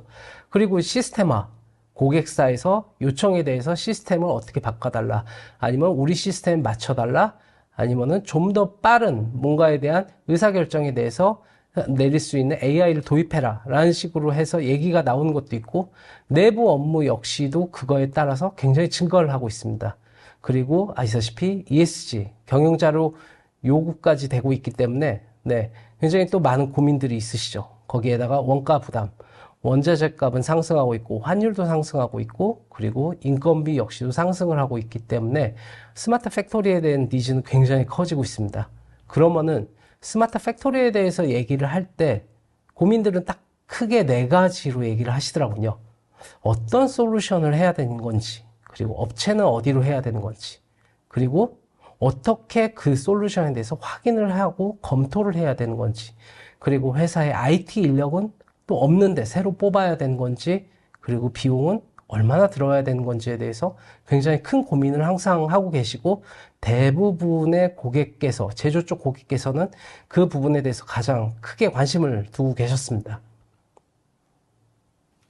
그리고 항상 제조 쪽 가면은 말씀 나오는 게 디지털 트윈 쪽을 얘기를 하십니다. 아예 사전적으로 얘기를 하면은 뭐 현실 세계의 물리적 객체를 뭐 가상 공간에 똑같이 구현해 분석할 수 있는 기술이라고 얘기를 하는데, 결국 원점은 효율적인 운영 및 빠른 의사 결정이라는 걸로 정립이 되게 얘기가 되고 있었습니다. 그러면은 그 효율적인 운영 및 빠른 의사 결정을 위한 어떤 솔루션이 필요하냐가 가장 지금 조건인데, 그거에 대해서 간단하게 솔루션만 나열해서 보여드리면은 뭐 데이터 통합 및 시각화, 그런 거 같은 경우에는 애저 패브릭이라는 데이터 통합이라든가 파워 BI라는 시각화를 통해서 진행을 할 수가 있고요. 그리고 AI 기반 예측 분석은 애저 머신러닝으로, 그리고 업무 자동화 도구 같은 경우에는 네, 파워 오토메이트로 해갖고 RPA라고 하죠. RPA 형태로 진행을 하시거나, 고객 피드백 분석에 대한 이제 오토메이션, 그리고 협업 및 의사소통 도구, 네, 코파일럿 이나 코파일럿 스튜디오 형태로 해서 협업에 대해서 의사소통을 진행하시나 아니면은 간단한 AI 챗봇을 도입해가지고 그거를 GPT로 현재 개개인이 가입을 해서 진행하시는 게 아닌 애저로 통합해갖고 사용을 하시는 경우가 있습니다. 근데 현재 이 제가 말씀드린 6가지 경우는 굉장히 기존의 스마트 팩토리를 위해서 비싼 금액을 지불할 필요 없이 단돈 이제 100에서 500 이하로 해갖고 진행할 수 있는 솔루션을 우선적으로 말씀을 드린 거고, 뭔가를 도입을 하게 되려고 하게 되면은 굉장히 큰 비용이 든다라고 생각을 하셔서 가장 기초적인 것부터 먼저 말씀을 드린 게 이 6가지 솔루션이라고 말씀드릴 수 있습니다. 네. AI에 대한 활용 예시는 굉장히 많습니다. 예방, 유지, 보수 설명 같은 경우, 이제 유지보수 절차 같은 거를 자동으로 생성해서 작업자한테 제공한다 라고 얘기가 나와 있는데, 이거 같은 경우에도 굉장히 많은 AI를 초반에 도입하시려고 하는 제조 쪽에서 진행을 하십니다. 그거에 대한 IoT 허브라든가 애저 오픈 AI를 통해 가지고 오일 교체라든가 이제 커버 제거 이런 거를 IoT 정보로 끌어갖고 오픈 AI에서 처리를 하거나, 아니면은 컴퓨터 비전이라는 걸 통해서 데이터를 요약 분석하고 결함이라든가 개선 사항에 대해서 진행을 하거나, 아니면은 이제 작업 지침서 및 공정 설명서를 생성하는 것도 애저 오픈 AI로 해가지고 새로운 작업이나 공정 지침 자동으로 생성해서 직업자들 교육에 대한 지원을 하거나, 안전 교육이라든가 아니면 제조 공정에 대한 최적화를 위해서 예측 시스템이죠. 애저 머신러닝을 통해 가지고 오픈 AI랑 결합해 가지고 뭔가에 대한 효율적인 최적화 방안도 제시를 하고 있습니다. 그리고 재고 관리 같은 경우에는 제조 쪽에서는 굉장히 많이 요청이 왔습니다. 현재 이거에 대해서 저희도 현재 프로젝트에 대해서 지금 POC를 진행을 하고 있는데, 현재 지금 현재 시냅시스 애널리스틱이라든가 아니면 이제 머신러닝, 그리고 굉장히 큰 시스템이 필요할 수가 있습니다. 하지만 현재 지금 진행하고 있는 오픈 AI를 통해 가지고 뭔가에 대한 분석이라든가 그리고 머신러닝을 통해 갖고 예측 시스템을 진행을 했을 때 그거에 대해서는 100% 맞진 않지만 저희 POC 결과는 플러스 마이너스 5에서 8% 정도 나오고 있습니다. 오픈 AI에 대해서 잠깐 활용 예시를 말씀을 드렸는데, 예를 들게 된다면은 목표 설정 및 요구사항을 우선적으로 정의를 하셔야 됩니다. AI를 구축함에 있어서는 뭔가 굉장히 넓을 것 같고 아니면은 굉장히 쉬울 것 같지만은 많은 부분에 있어서 기술들이 필요합니다. 목표 설정 및 요구사항을 정의를 진행하는 게 가장 중요하고요. 그 정의를 진행을 할 때 저는 항상 말씀드린 게 입력은 어떤 게 들어오고 출력은 어떤 게 나오는 거를 AI로 원하세요라고 말씀을 드리고요. 그거에 대한 결론이 나오게 되고 정의가 됐을 때는 그때부터는 데이터 수집, 그리고 그거에 대해서 AI가 잘 인식할 수 있는 전처리, 그리고 모델도 선택하고 그 다음에 모델에 대해서 학습을 진행을 해야 되겠죠. 학습을 진행을 하면은 학습이 진행된 AI를 통해서 평가하고, 그리고 내가 원하는 답이 나오는지에 대해서 검증을 진행하고요. 그 다음에 검증이 됐으면은 모델을 경량화해서 더 빠르게 하거나 아니면은 답변을 좀 더 간단하고 내가 보기 쉽게 최적화 진행을 하거나, 그리고 모델 배포를 통해 갖고 이제 웹페이지라든지 아니면 원하는 곳에다가 클라우드 배포라든가 모니터링까지 해서 원하는 곳에 나오게 하고, 그 다음에 그거를 안정화를 통해 갖고 피드백 및 모델 개선을 진행을 하게 됩니다. AI에서 벡터는 정말로 중요합니다. 제가 지금 현재는 검색기, 생성기, 증강이라고 간단하게 지금 써놨지만은 현재 AI를 하시는 분들이 뭔가 AI에 대해서 얘기를 할 때 항상 들으시는 거는 AI 벡터입니다. 벡터는 현재 그 검색, 생성, 증강을 통해서 진행을 하고, 물론 검색기가 없고 생성기, 증강을 할 수 있고, 생성기가 없는 상태에서 검색에서 증강, 증강이 없는 상태에서 검색기, 생성기 이런 식으로 사용을 할 수 있습니다. 현재 검색기 같은 경우에는 사용자 질문에 맞춰서 맞는 문서에 대한 걸 찾아줍니다. 한마디로 검색기 기능이죠. 그리고 생성 같은 경우에는 답변을 만들어줍니다. 답변을 생성하고 내용을 요약하고 문장에 대해서 다듬어 주는 거죠. 검색기랑은 좀 틀린 거죠. 생성기 같은 경우에는 검색된 내용에 대해서 뭔가를 답변을 할 때 GPT가 새롭게 만들어 준다라고 봐주시면 되고, 증강은 데이터 변화를 줘도 다양하게 만듦이라고 써 있지만은 결국에는 한마디로 전문 용어에 대해서 표현을 바꿔주거나 아니면은 지금 내가 하고 있는 사업군에 대한 그 문장에 대해서 뭔가를 표현을 할 때 정확한 답변을 원하는 고객사에게 그 표현을 그대로 갈 수 있는 형태라고 봐주시면 됩니다. 그렇기 때문에 완벽한 이제 뭔가의 생성의 AI를 하시려면 검색기, 생성기, 증강을 다 필요로 하시면은 우리는 굳이 이것까지는 필요 없고 증강만 필요해 라고 해도 구성이 되고요. 검색기나 생성기 따로 진행을 하셔도 크게 상관은 없습니다. 네, 밑에 있는 것처럼 검색, 생성, 증강에 대한 예시를 통해 가지고 차후에 뭔가 AI 컨설팅을 진행하실 때는 이 분야를 하나하나 체크를 하셔가지고 나에게 맞는 AI는 어떤 것인가, 우리 회사가 원하는 AI는 어떤 것인가 라는 거를 고민해 보셔도 좋을 것 같습니다. 그리고 현재 지금 제조업에서 진행을 하실 때는 IoT 관련해서 굉장히 크게 생각을 하고 계실 겁니다. 현재 제가 지금 구성도를 보여드리는 거는 굉장히 간단한 구성의 형태로 보여드리지만은 내부로 들어갔을 땐 좀 더 굉장히 복잡하게 되죠. 네, 많은 IoT 기기들을 Azure IoT 엣지를 통해 갖고 데이터를 수령을 해서 로컬 데이터에서 처리를 합니다. 로컬 데이터에서 처리해서 클라우드로 보낼 거는 클라우드로 보내고 무시할 수 있는 데이터는 무시를 하고 그 다음에 데이터를 수집하는 IoT 장치 연결을 통해서 Azure IoT 허브라든가 뭐 아니면 디지털 트윈을 통해 가지고 이 데이터들에 대해서 정제를 한 거를 데이터 저장소로 놓고 저장소에서 나온 거를 Azure OpenAI를 통해 벡터라든가 아니면 원하는 모델로 AI 형태로 답변을 바로바로 받을 수 있는 형태로 진행이 될 수 있습니다. 그 다음으로 가장 중요한 거는 컴퓨터 비전 형태입니다. 비전 형태로 해가지고 공장에서도 많은 부분에서 쓰고 있는데요. 네, 카메라로 해가지고 사진을 찍거나 아니면은 이제 뭔가에 대한 결함이라든가를 느끼기 위해서 사진을 한 1초에 뭐 한 20장, 30장씩 찍고 진행하는 데가 있습니다.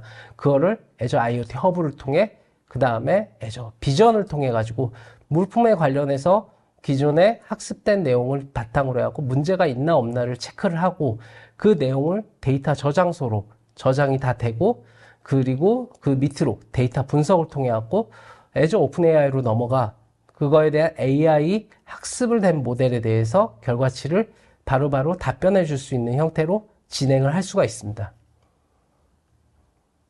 네. 그럼 Azure OpenAI 현재 사용하고 계시고 그리고 OpenAI.com도 많이 사용하고 계실 겁니다. 잠시만 헷갈릴 수 있는데 Azure OpenAI랑 OpenAI.com이랑 뭐가 다르냐라고 얘기를 하면은 OpenAI.com 같은 경우에는 현재 마이크로소프트가 49%의 주식을 갖고 있기 때문에 거의 저희는 동일하다고 얘기를 하고 있고요. 그리고 현재 지금 Azure OpenAI.com에서 뭐 예시를 들자면은 GPT-4.5가 나왔을 때도 Azure로 그 GPT-4.5가 나오는 거는 그 다음 주 바로 나오게 됐습니다. 그렇기 때문에 신 모델이 OpenAI.com에서 나왔다고 해갖고 Azure에서는 굉장히 오랜 시간이 걸리는 게 아니라 짧은 시간에 바로 프리뷰 형태긴 하지만은 GA가 안 된 상태로 하지만은 그거를 바로 테스트할 수 있는 기회가 바로 생긴다라고 말씀을 드릴 수 있고요. Azure는 현재 많은 솔루션들이 결합되어 있는 클라우드입니다. 네, 클라우드 내에 지금 Azure 클라우드 내에는 굉장히 수많은 AI 솔루션들이 있고 이것들을 현재 Azure 내에 있는 Azure OpenAI랑 결합을 하게 된다고 하면은 오른쪽에 있는 AI 콜센터라든지 아니면은 자료에 대한 요약이나 생성, 수정, 아니면은 문서에 대한 뭐 탐색이라든가 데이터에 대해서 정립을 하거나 아니면 예측, 그리고 모니터링, 여러 가지 솔루션으로 결합이 될 수가 있죠. 현재 뭐 STT, 그리고 가장 요새 많이 쓰이는 머신러닝 쪽, 그리고 패브릭 가장 중요시하고 있습니다. 패브릭을 통해 가지고 이제 온프라미스에 있는 DB라든가 데이터들을 바로 클라우드에 연결하여 사용할 수 있는 이제 많은 부분에 있어서 마이크로소프트는 지금 애저로 해가지고 많은 부분의 기술 발전을 이룩하고 있습니다. 네, 굉장히 많은 유지 케이스를 저희도 갖고 있습니다. 헬스케어 쪽부터 시작해가지고, 그리고 지금 제약 쪽, 그리고 가구업체, 회계법인 등등에 대해서도 AI에 대해서 많은 거를 얘기를 하고 있고요. 그리고 현재 지금 AI, GPT가 지금 레퍼런스로 있는 A-라든지 뭐 아니면은 많은 곳에서 이제 AI를 현재 진행을 하고 있습니다. 네, 굉장히 많은 곳에서 이제 정보 검색이라든가 아니면은 문장에 대한 생성 등등 여러 가지가 많지만은 보신 바와 같이 현재는 정보 검색에 대해서 굉장히 많은 AI에 대한 리소스를 진행을 하고 있다는 걸 보고 계신 거죠. 지금 현재는 AI 형태에서는 정보 검색에 대해서는 가장 높은 수준으로 리소스가 사용이 되고 있지만은 차후에는 많은 발전이 이루어지게 됐을 때는 그 역시도 네, 하나의 요소로서 들어올 거라고 생각은 들고 있습니다. 근데 보안 쪽에 대해서 많이들 물어보십니다. 진행을 할 때는. 네, 그러면은 애저 클라우드를 사용할 때, 우리가 GPT를 사용할 때, 그렇게 되면 보안은 어떻게 돼? 라고 얘기하면은, 지금 보시는 게 현재는 지금 많은 부분에 대해서 보안이 이루어지고 있다라고 말씀을 드리고 있습니다. 접근 제어 목록부터 시작해가지고 데이터 암호화까지. 현재 지금 있는 솔루션들이 대부분이라고 보시면 되고요. 네, 그 대부분을 통해 가지고 사용자 보안, 그리고 인프라 보안, 채팅창 보안 형태로 저희 나눠 구분을 하고 있습니다. 그렇다고 해갖고 이 보안이 정말로 많은 비용이 필요한 게 아니라 어떤 부분은 무료로 제공을 하는 것도 있고요. 뭐 어떤 거는 유료지만은 굉장히 저렴한 2만 원에서 3만 원짜리 형태로도 보안이 있습니다. 그렇기 때문에 저는 항상 프로젝트를 진행하거나 컨설팅을 진행할 때 보안에 대해서 강조를 하며, 그리고 가장 어떤 것들의 보안을 사용하시는 게 좋다라는 걸 컨설팅을 진행할 때 고객들 분들도 그렇게 비용의 부담이 크지 않기 때문에 항상 그거에 대한 내용을 인지하고 저희에게 네, 보안에 대해서도 웬만한 거는 다 구축을 진행을 하시죠.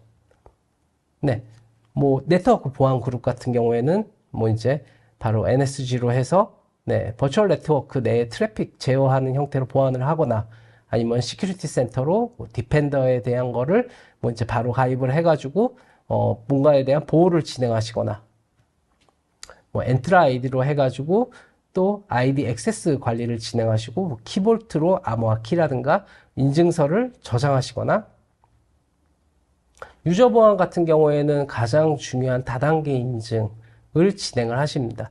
다단계 인증에 대해서 다시 말씀을 드리는 게 있으면은, 저는 솔직히 해킹을 당하시는 데도 있습니다. 고객사가 100%가 아니라고 하지만은 해킹을 당하시고 뭐 이제 해킹을 당해서 뭐 인프라 비용이 뭐 한 3, 4일 만에 몇백만 원이 나오셨다, 1000만 원이 나오셨다라는 분들도 계시는데, 그 분들의 거의 대부분이 아니라 거의 100%가 MFA를 안 하신, 다단계 인증을 안 하신 곳이 거의 그렇게 해킹을 당하고 계시고요. 그렇기 때문에 항상 가장 중요한 유저 보안에 대해서는 강조를 하고 있습니다. 그리고 역할 기반 액세스 제어를 통해 가지고 네, 그 접속하는 이제 유저에 대해서 권한을 나눠서 뭔가를 액세스를 제어할 수 있는 형태, 뭐 리소스를 볼 수만 있고 수정할 수 없다든지, 아니면 누구는 모든 걸 다 진행할 수 있는 형태로 액세스를 제어하는 보안 형태도 진행을 하고 있으니, 보안 쪽은 항상 신경 쓰셔서 봐주시면 됩니다. 그리고 스토리지 보안 같은 경우는 저장소죠. 네, 데이터에 대한 암호화는 바로바로 진행이 되고, 그리고 액세스 정책을 통해 가지고 또 한 번에 걸쳐서 네, 보안을 진행을 할 수가 있다라고 말씀드릴 수 있습니다. 그리고 채팅창 역시도 웹서버 쪽이죠. 네, 애저로 들어가는 건 물론이고, 그 웹서버에 대한 접근 제어라든가 아니면 또 역시 조건부 액세스를 통해 가지고 네, 상황에 맞는 접근 권한을 부여해서 데이터 유출도 방지할 수 있습니다.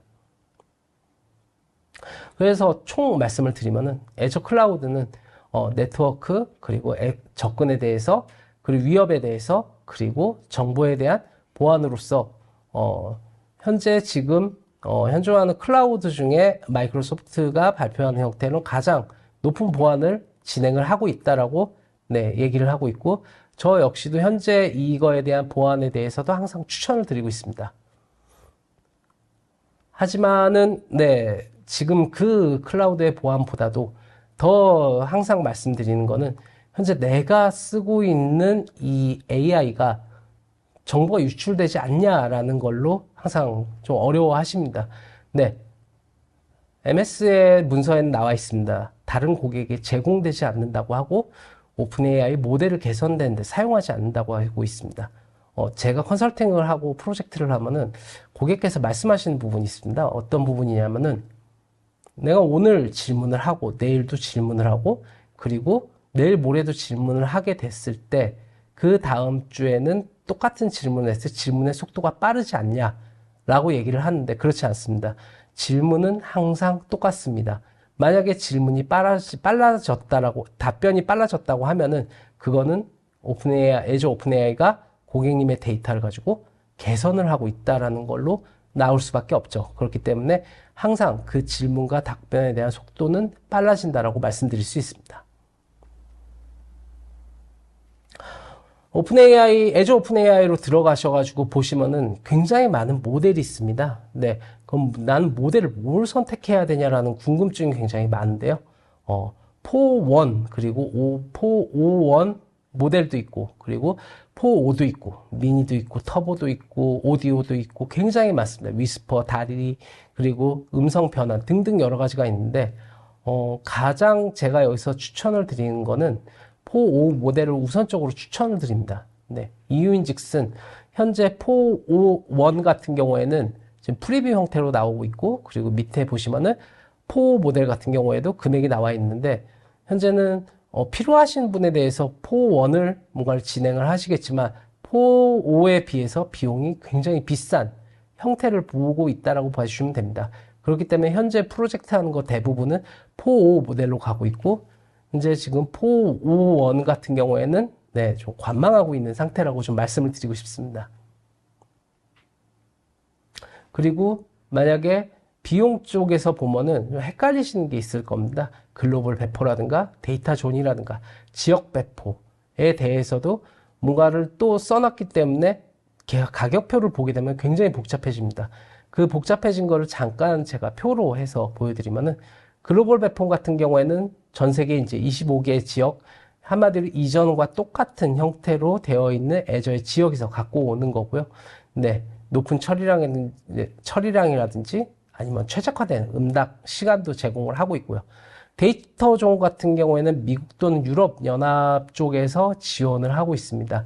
그렇기 때문에 저장이나 처리 같은 경우에도 미국 아니면 유럽 쪽에서 진행을 하고 있기 때문에 만약에 뭔가를 국내에서 진행하시는 분들은 크게 관련이 없다라고 봐주시면 되고요. 그리고 지역 배포 같은 경우에는 고객이 선택한 특정 지역 같은 경우 뭐 이제 데이터에 대한 제어라든가 보안에 대해서 나는 좀 강점이 있어야 된다라고 했을 때는 지역 배포로 진행하신다고 보면 되겠습니다.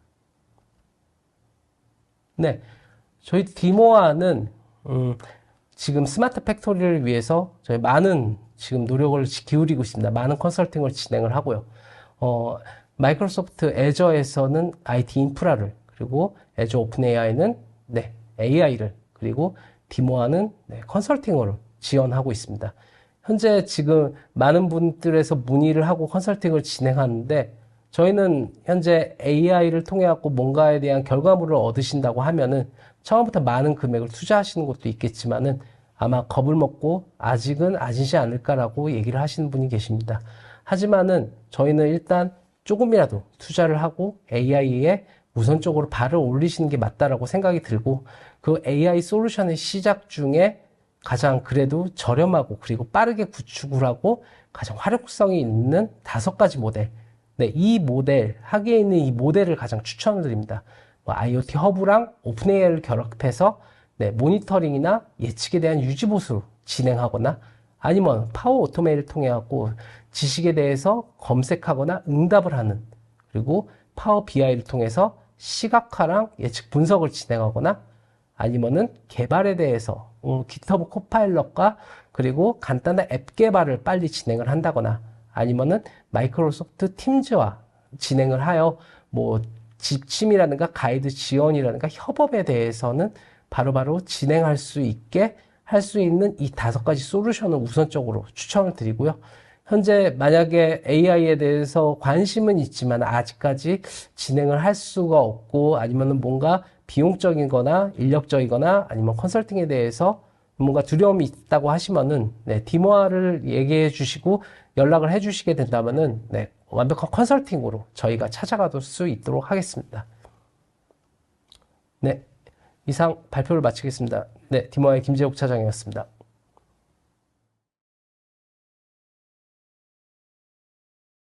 안녕하십니까. 영림원 소프트랩의 김승겸입니다. 오늘 여러분들에게 업무 흐름도 한눈에 경영 분석 자료도 빠르게 파악할 수 있는 진짜 클라우드 ERP 시스템 에버를 소개해 드릴 예정입니다. 제가 시스템 소개를 해드리기 전에 우선 저희 회사에 대해서 간략하게 먼저 소개를 드리도록 하겠습니다. 저희 영림원 소프트랩은 ERP 사업만을 31년째 진행을 하고 있습니다. 저희는 고객 기업이 경영을 더 잘하게 라는 모티브로 ERP 하나만의 시스템으로 사업을 영위하고 있고 영림원이 맞춤형인 구축형 ERP 제품인 K시스템과 기성품인 클라우드 ERP를 서비스하고 있으며 오늘은 클라우드 ERP인 시스템 에버에 대해서 소개를 드릴 예정입니다.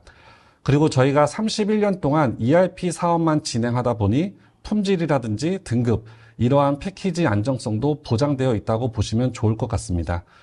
저희 국내외 전체적으로 영림원 소프트랩의 ERP를 사용하는 고객사는 약 2,600여 개가 있습니다. 시스템 에버는 어떤 기업이 필요로 하고 도입하기에 좋은지 말씀드리도록 하겠습니다. 보통 기업의 형태는 일반 기업, 외감 기업, 중견기업, 대기업, 상장사 형태로 분류가 되고 있습니다. 여러 개의 기업이 모두 사용이 가능하지만 저는 그 중에서도 시스템 에버 ERP는 일반 기업과 외감 기업, 그리고 상장을 준비하는 기업에게 가장 적합한 시스템이라고 생각을 하고 있습니다.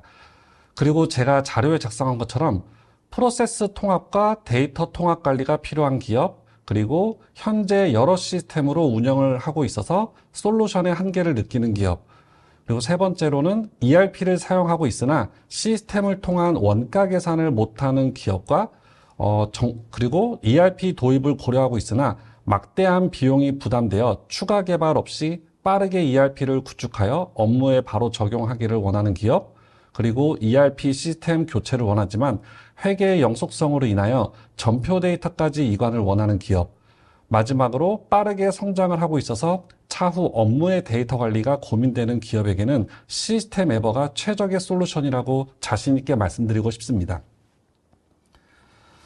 첫 번째로 기업 운영을 프로세스 통합과 데이터 통합 관점에서 관리가 필요한 기업의 예로 말씀드리겠습니다. 지금 보시는 차트는 과학기술정보통신부에서 작성한 기업의 IT 활용 조사 보고서에서 발췌한 차트입니다.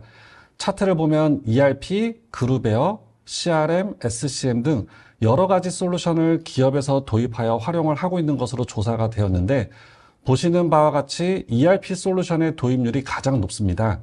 그 이유가 무엇인지 생각을 해보시면 ERP는 전사적 자원관리 시스템으로서 기업이 경영을 더 잘할 수 있도록 도와줄 수 있는 최고의 보조도구이자 최고의 솔루션이기 때문입니다. 그렇지만 ERP를 도입해서 활용은 하고는 있지만 프로세스 통합이 안 되는 ERP가 너무너무 많이 있습니다. 모듈 간에 단위 업무 프로세스 간에 유기적으로 연계가 되어야 되는데 대부분의 ERP는 모듈 간 연계가 잘 안 되고 있는 것이 현실입니다. 시스템 에버는 시연을 통해서 제가 보여드리겠지만 프로세스 간 연계가 모두 되어 있는 통합 시스템이다 보니 프로세스와 데이터 통합을 원하는 기업에 맞는 솔루션이라고 말씀드리고 싶습니다. 두 번째로는 다양한 시스템으로 관리가 되고 있어서 솔루션의 한계와 필요를 느끼는 기업입니다. 많은 기업들을 방문해 보면은 ERP를 쓰고는 있는데 모듈 간의 단절과 기능의 한계로 부서별로 모두 별도의 시스템을 사용하거나 수작업으로 업무를 처리하는 경우가 많이 봤습니다. 재고 관리 시스템을 따로 사용하고 생산 프로그램을 별도로 사용하기도 하고 그리고 모듈 간의 연계가 자유롭지 않다 보니 일부 업무에 대해서는 수작업으로 진행을 하시고 또 세무법인이나 회계법인 같이 외부에 위탁하기도 합니다. 이렇게 이원화된 시스템과 수작업이 혼재되어서 업무를 처리하게 되면은 업무 통합이 되지 않다 보니 많은 문제점이 발생할 수밖에 없습니다. 게다가 제일 중요한 업무의 효율성이 많이 떨어짐으로 인해 현업분들이 업무를 진행하면서 피로감을 느끼게 됩니다. 시스템 에버는 이런 문제점이 발생하지 않도록 프로세스 통합을 하여 서비스를 제공하고 있습니다. 세 번째로는 정확한 원가 산출과 정확한 수익성 분석을 원하는 기업입니다. 업무 프로세스가 통합되다 보니 자연스레 데이터가 통합되면서 시스템 에버 원가 모듈에서는 기간계 시스템에 있는 원천 데이터에 근거하여 제조 원가를 산출하고 있습니다. 시스템에서 자동 집계된 배부 기준을 가지고 사용자가 등록한 배부 방법을 통해서 왜곡이 최소화되고 그리고 품목별 재료비, 노무비, 경비를 관리회계 세부 계정별로도 분석을 하도록 제공을 하고 있습니다. 이렇게 계산된 제조원가에 판관비 배부 처리를 통해서 수익성 분석까지 제공을 하고 있습니다. 수익성 분석은 품목별 자료뿐만 아니라 거래처별, 유통구조별, 부서별, 프로젝트별로 다차원적인 분석 자료를 제공하고 있습니다. 시스템 에버로 산출된 원가 분석 자료가 실제로 경영진의 의사결정 지원 도구로 활용이 가능하도록 여러 가지 수익성 분석 리포트를 제공해 드리고 있습니다. 다음으로는 추가 개발 없이 빠르게 ERP를 구축하여 선진 기업 사례를 업무에 바로 적용하기 원하는 기업입니다. ERP는 추가 개발 없이 사용을 한다는 것이 어렵다고 많이들 생각하고 계십니다. 그래서 많은 기업들이 비용과 시간이 부담되어서 ERP 도입을 쉽게 추진하지 못하고 있습니다. 영림원 소프트랩은 ERP 비즈니스 한 가지만 31년 동안 해온 회사입니다. 그러다 보니 다양한 산업군의 경험을 갖고 있고 그 산업군에 맞는 특화 프로세스를 시스템에 장착하여 서비스를 하고 있습니다. 또한 ERP뿐만 아니라 경쟁력 있는 서드파티 업체들과 연동을 하여 업무의 효율성을 높이고 있습니다. 제품이나 상품의 입출고를 조금 더 편리하게 처리할 수 있도록 PDA 연동이 가능하고 수주 계약이나 구매 발주 또는 휴가 신청이나 회계 점포처럼 업무 프로세스 상에서 승인이나 결제가 필요한 단계에서는 그룹웨어와 연동하여 결제 처리를 할 수 있도록 업무 효율성을 높여주고 있습니다. 전자세금계산서 프로그램도 연동이 되어서 계산서 발행 업무가 가능하고 그리고 국세청에 있는 데이터를 가져와서 ERP 내의 데이터와 대사를 통해 부가세 신고도 효율적으로 처리할 수 있도록 제공하고 있습니다. 그리고 기업이 이미 브랜치 시스템을 사용하고 있다면 시스템 에버와 연계하여 계좌의 입출금 내역 그리고 법인카드 사용 내역을 ERP에서 손쉽게 회계 전표 처리도 가능합니다. 최근에는 이제 B2C 거래가 점점 많아지는데 사방 내 쇼핑몰 연동을 통해 쇼핑몰 주문 수집과 정산 처리를 수월하게 처리할 수 있도록 연동이 되어 있습니다. 시스템 에버는 각 프로세스별 화면단에서 업무 처리 결과나 진행 상태에 대해서 알림톡 발송을 제공하고 있습니다. 해당 업무 관계자들에게 실시간으로 카카오 알림톡 발송을 하여 업무 처리 결과가 공유하도록 제공하고 있고 방금 전에 설명드린 모든 시스템들과의 연동 작업은 저희 영림원 측에서 발생하는 별도의 비용 없이 연동 작업이 가능합니다. 마지막으로는 ERP 시스템 교체를 원하는데 회계 데이터인 전표 이관을 원하는 기업에게도 저희 시스템 에버가 고민을 해결해 드릴 수 있습니다. 전표 마이그레이션 작업은 지금까지는 이제 DB상에서만 처리가 가능했기 때문에 개발자만 가능한 작업으로 인식이 되어 있었습니다. 그렇지만 저희 시스템 에버는 어떤 사용자라도 손쉽게 기존에 사용하던 시스템에서 회계 장부를 엑셀로 다운받고 다운받은 엑셀을 시스템 에버에 그대로 업로드하면은 전표 이관이 될 수 있도록 저희가 화면을 다 구성을 했고요. 프로세스를 이렇게 갖춰놨기 때문에 간편하게 현업분들이 쉽게 이관을 할 수 있도록 제공을 하고 있습니다. 앞서 시스템 에버가 어떤 고객에게 필요한지에 대해서 말씀을 드렸습니다. 업무의 통합과 산업별 맞춤 그리고 전문 솔루션과의 유기적 연계를 지원하는 데이터의 중심이 되는 솔루션이 ERP입니다. 그리고 이 연결된 데이터에서는 ERP 안에서 통합된 데이터로 관리가 되고 있습니다. 기업은 통합된 데이터들이 DT 기술을 활용하여 전략적인 경영을 도와주는 경영의 인사이트를 얻기를 원하고 있습니다. 기존에는 EIS라고 해서 데이터를 정제하고 시각화하고 그리고 이로 인해서 직관적인 의사결정을 지원하는 포커스를 가져갔습니다. 하지만 저희는 시각화 분석을 넘어 데이터 분석을 통한 인사이트를 찾고 이로 인하여 경영을 더 잘할 수 있는 의사결정의 지원을 위한 부분을 저희가 꼭 필요한 부분을 제공할 수 있도록 이제 AI 경영 분석이라는 모듈을 만들었습니다. 지금 보시는 장표는 시스템 에버에서 제공하는 AI 경영 분석 모델의 화면들입니다. 저희는 시각화 분석을 넘어서 데이터 분석을 통하여 기업이 경영을 더 잘할 수 있는 의사결정에 지원을 할 수 있도록 예측 데이터를 시스템에서 제공하도록 구현하였고, 시스템이 예측한 데이터를 챗 GPT를 접목하여 GPT가 분석하여 사용자에게 쉽게 이해할 수 있도록 분석한 내용을 제공을 하고 있습니다. 조금 더 자세한 내용은 지금부터 시스템 에버를 시연하면서 실제 화면을 보면서 말씀드릴 수 있도록 하겠습니다. 네, 시스템 에버 시연을 하도록 하겠습니다. 저희 시스템 에버는 웹 버전이라서 인터넷 시대는 어떠한 브라우저에서 다 사용이 가능합니다. 요즘에 뭐 태블릿 PC 많이 사용하시는데 뭐 아이패드라든지 갤럭시 탭에서도 완벽 호환을 하고 있습니다. 그래서 이 접속 조수를 넣으시고 실제로 아이디하고 비밀번호를 넣으시면은 이렇게 ERP가 로그인 되게 되어 있고요. 제가 처음에 소개드렸던 것처럼 이제 한눈에 보이는 이제 그 강조를 했던 부분이 있는데, 그 부분은 저희가 메뉴를 제공하는 형태가 기존의 솔루션들하고는 아주 많이 다릅니다. 저희는 이제 프로세스 메뉴라고 해서 이렇게 ERP 메뉴를 클릭을 하면은 업무 프로세스가 이렇게 플로 차트로 이렇게 나와 있게 되어 있고요.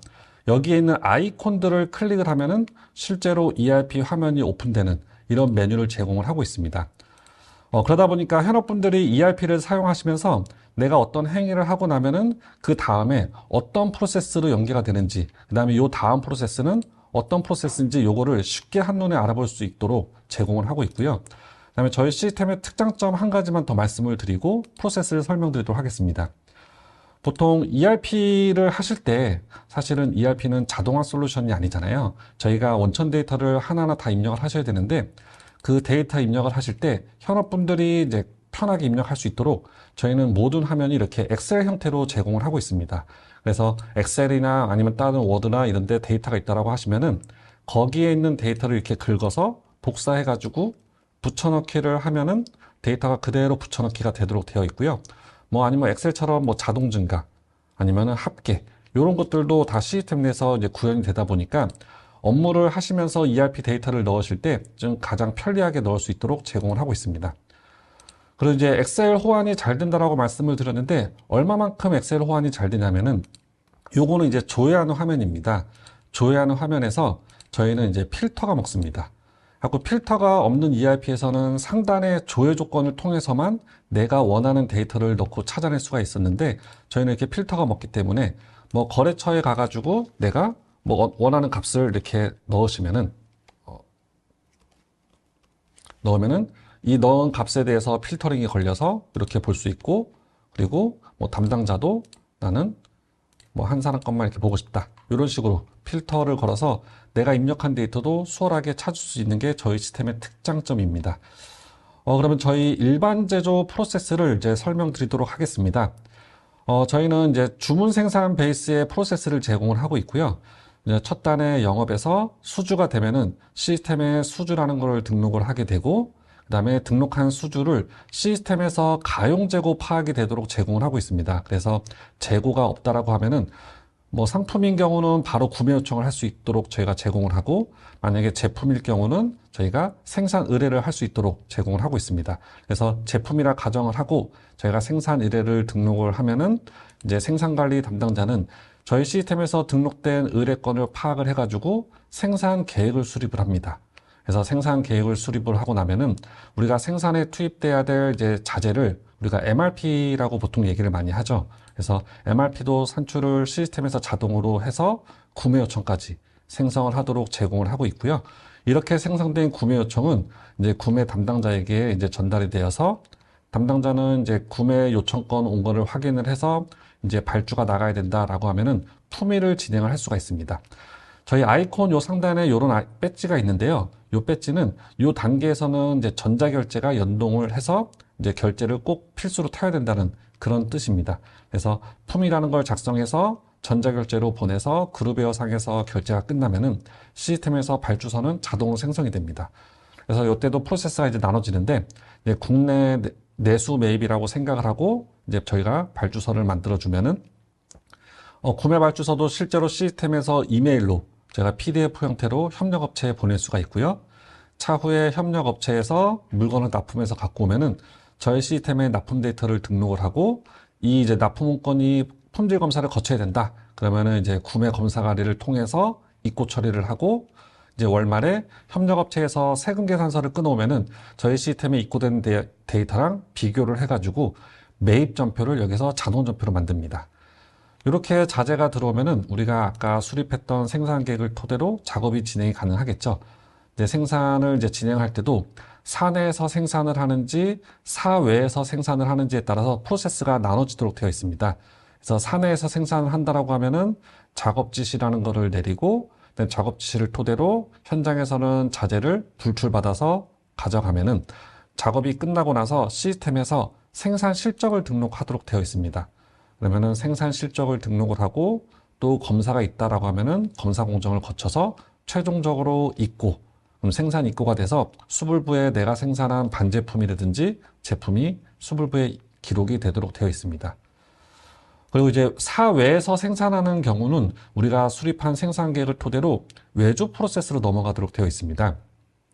이렇게 외주 프로세스로 넘어가면은 우리가 이제 외주 발주라는 거를 이제 등록을 하게 되어 있고요. 그다음에 여기서 필요한 데이터, 이제 자재는 우리가 자재 출고 처리를 진행을 하고, 그다음에 차후에 이제 외주 업체에서 물건을 가공을 해서 우리 회사에 납품을 해왔다. 그러면은 시스템의 구매 납품처럼 외주 납품이라는 거를 등록을 할 수 있게 되어 있고요.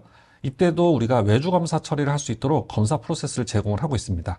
그래서 검사를 해서 만약에 불량이 있다. 그러면은 이제 반품 프로세스도 별도로 갖고 있고요.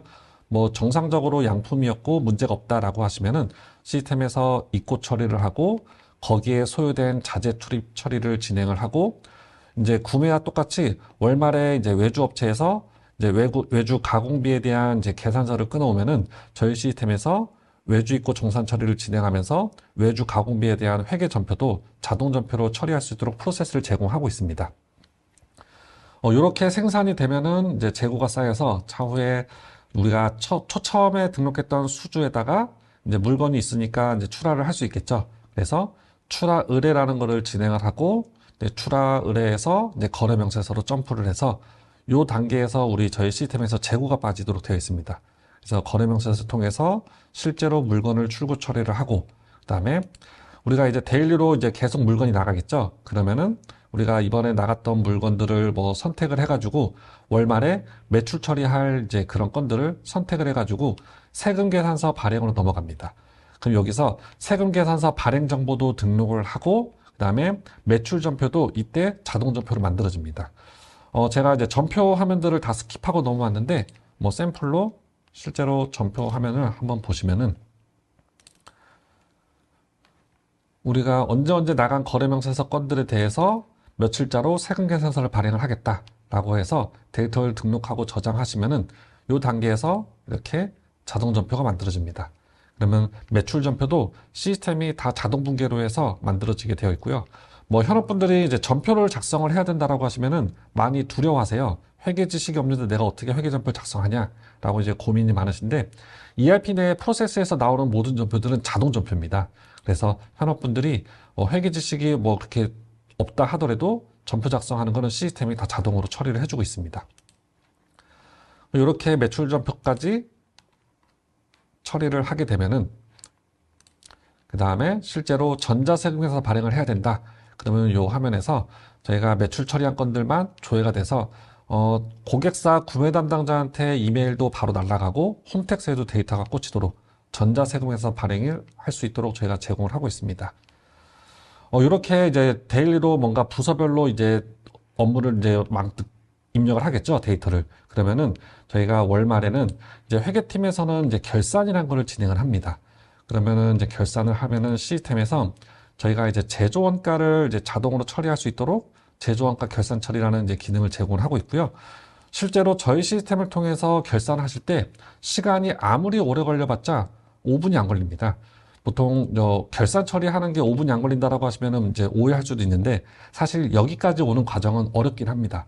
부서별로 영업, 구매, 생산, 뭐 관계된 유관 부서들이 데이터를 다 입력을 해줘야 결산을 할 수 있기 때문에 여기까지 오는 건 어렵지만 실제로 결산 행위는 이렇게 전체 선택해서 결산 처리 버튼을 누르면 시스템이 여기에 있는 이벤트들을 전부 다 자동으로 처리를 하게 되어 있고요. 뭐 이상이 없다라고 하시면은 또 원가 계산과 결산 대치선표 처리까지 시스템이 다 자동 분계로 만들어주고 있습니다. 이렇게 이제 저희가 결산이 끝나고 나면은 시스템에서 원가 계산한 내역을 볼 수가 있습니다. 그래서 이런 화면을 한번 보시면은 우리가 이번 달에 생산한 이제 제품이랑 반제품에 대해서 상단에서 이제 총 투입 금액, 그다음에 뭐 당월 투입, 뭐 기말 제공, 뭐 제품 제조 원가 이렇게 볼 수도 있고요. 뭐 조금 더 상세히 보고 싶다라고 하시면은 위에 상단에 더블 클릭하시면은 해당 제품에 대한 관리 회계 계정별로 제조 원가를 분석할 수 있도록 제공을 하고 있습니다. 그래서 이렇게 좀 상세하게 디테일하게 우리 이번 달에 제조 원가가 왜 비싸게 나왔는지 아니면은 왜 저렴하게 나왔는지 그거를 이제 다른 화면에서도 이제 분석할 수 있는 이제 화면들을 많이 제공하고 있고요. 여기다가 이제 여기까지 하면은 이제 월 결산이 끝났습니다. 그래서 재무회계 결산이 끝났기 때문에 재무제표도 시스템에서 제조원가 명세서, 용역원가 명세서 아니면은 손익계산서, 재무상태표를 보실 수가 있게 되어 있고요. 아까 전에 ERP에서 이제 수익성 분석 자료까지 제공한다라고 말씀을 드렸는데 우리가 제조원가에다가 판관비도 배부 처리를 또 자동으로 진행을 해줍니다. 그러면 판관비까지 배부 처리를 하면은 최종적으로 볼 수 있는 아웃풋들이 이런 것들이 있는데 대표적인 화면 한 두어 가지만 보도록 하겠습니다. 이 화면을 보시면은 아까 제가 PPT 이제 발표할 때도 말씀드렸지만 다각도로 배부를 하기 때문에 저희 데이터도 여러 가지 화면을 해서 뭐 볼 수가 있습니다. 뭐 일단 우리 회사 전체 손익계산서 형태로 이렇게 수익성을 볼 수도 있고요.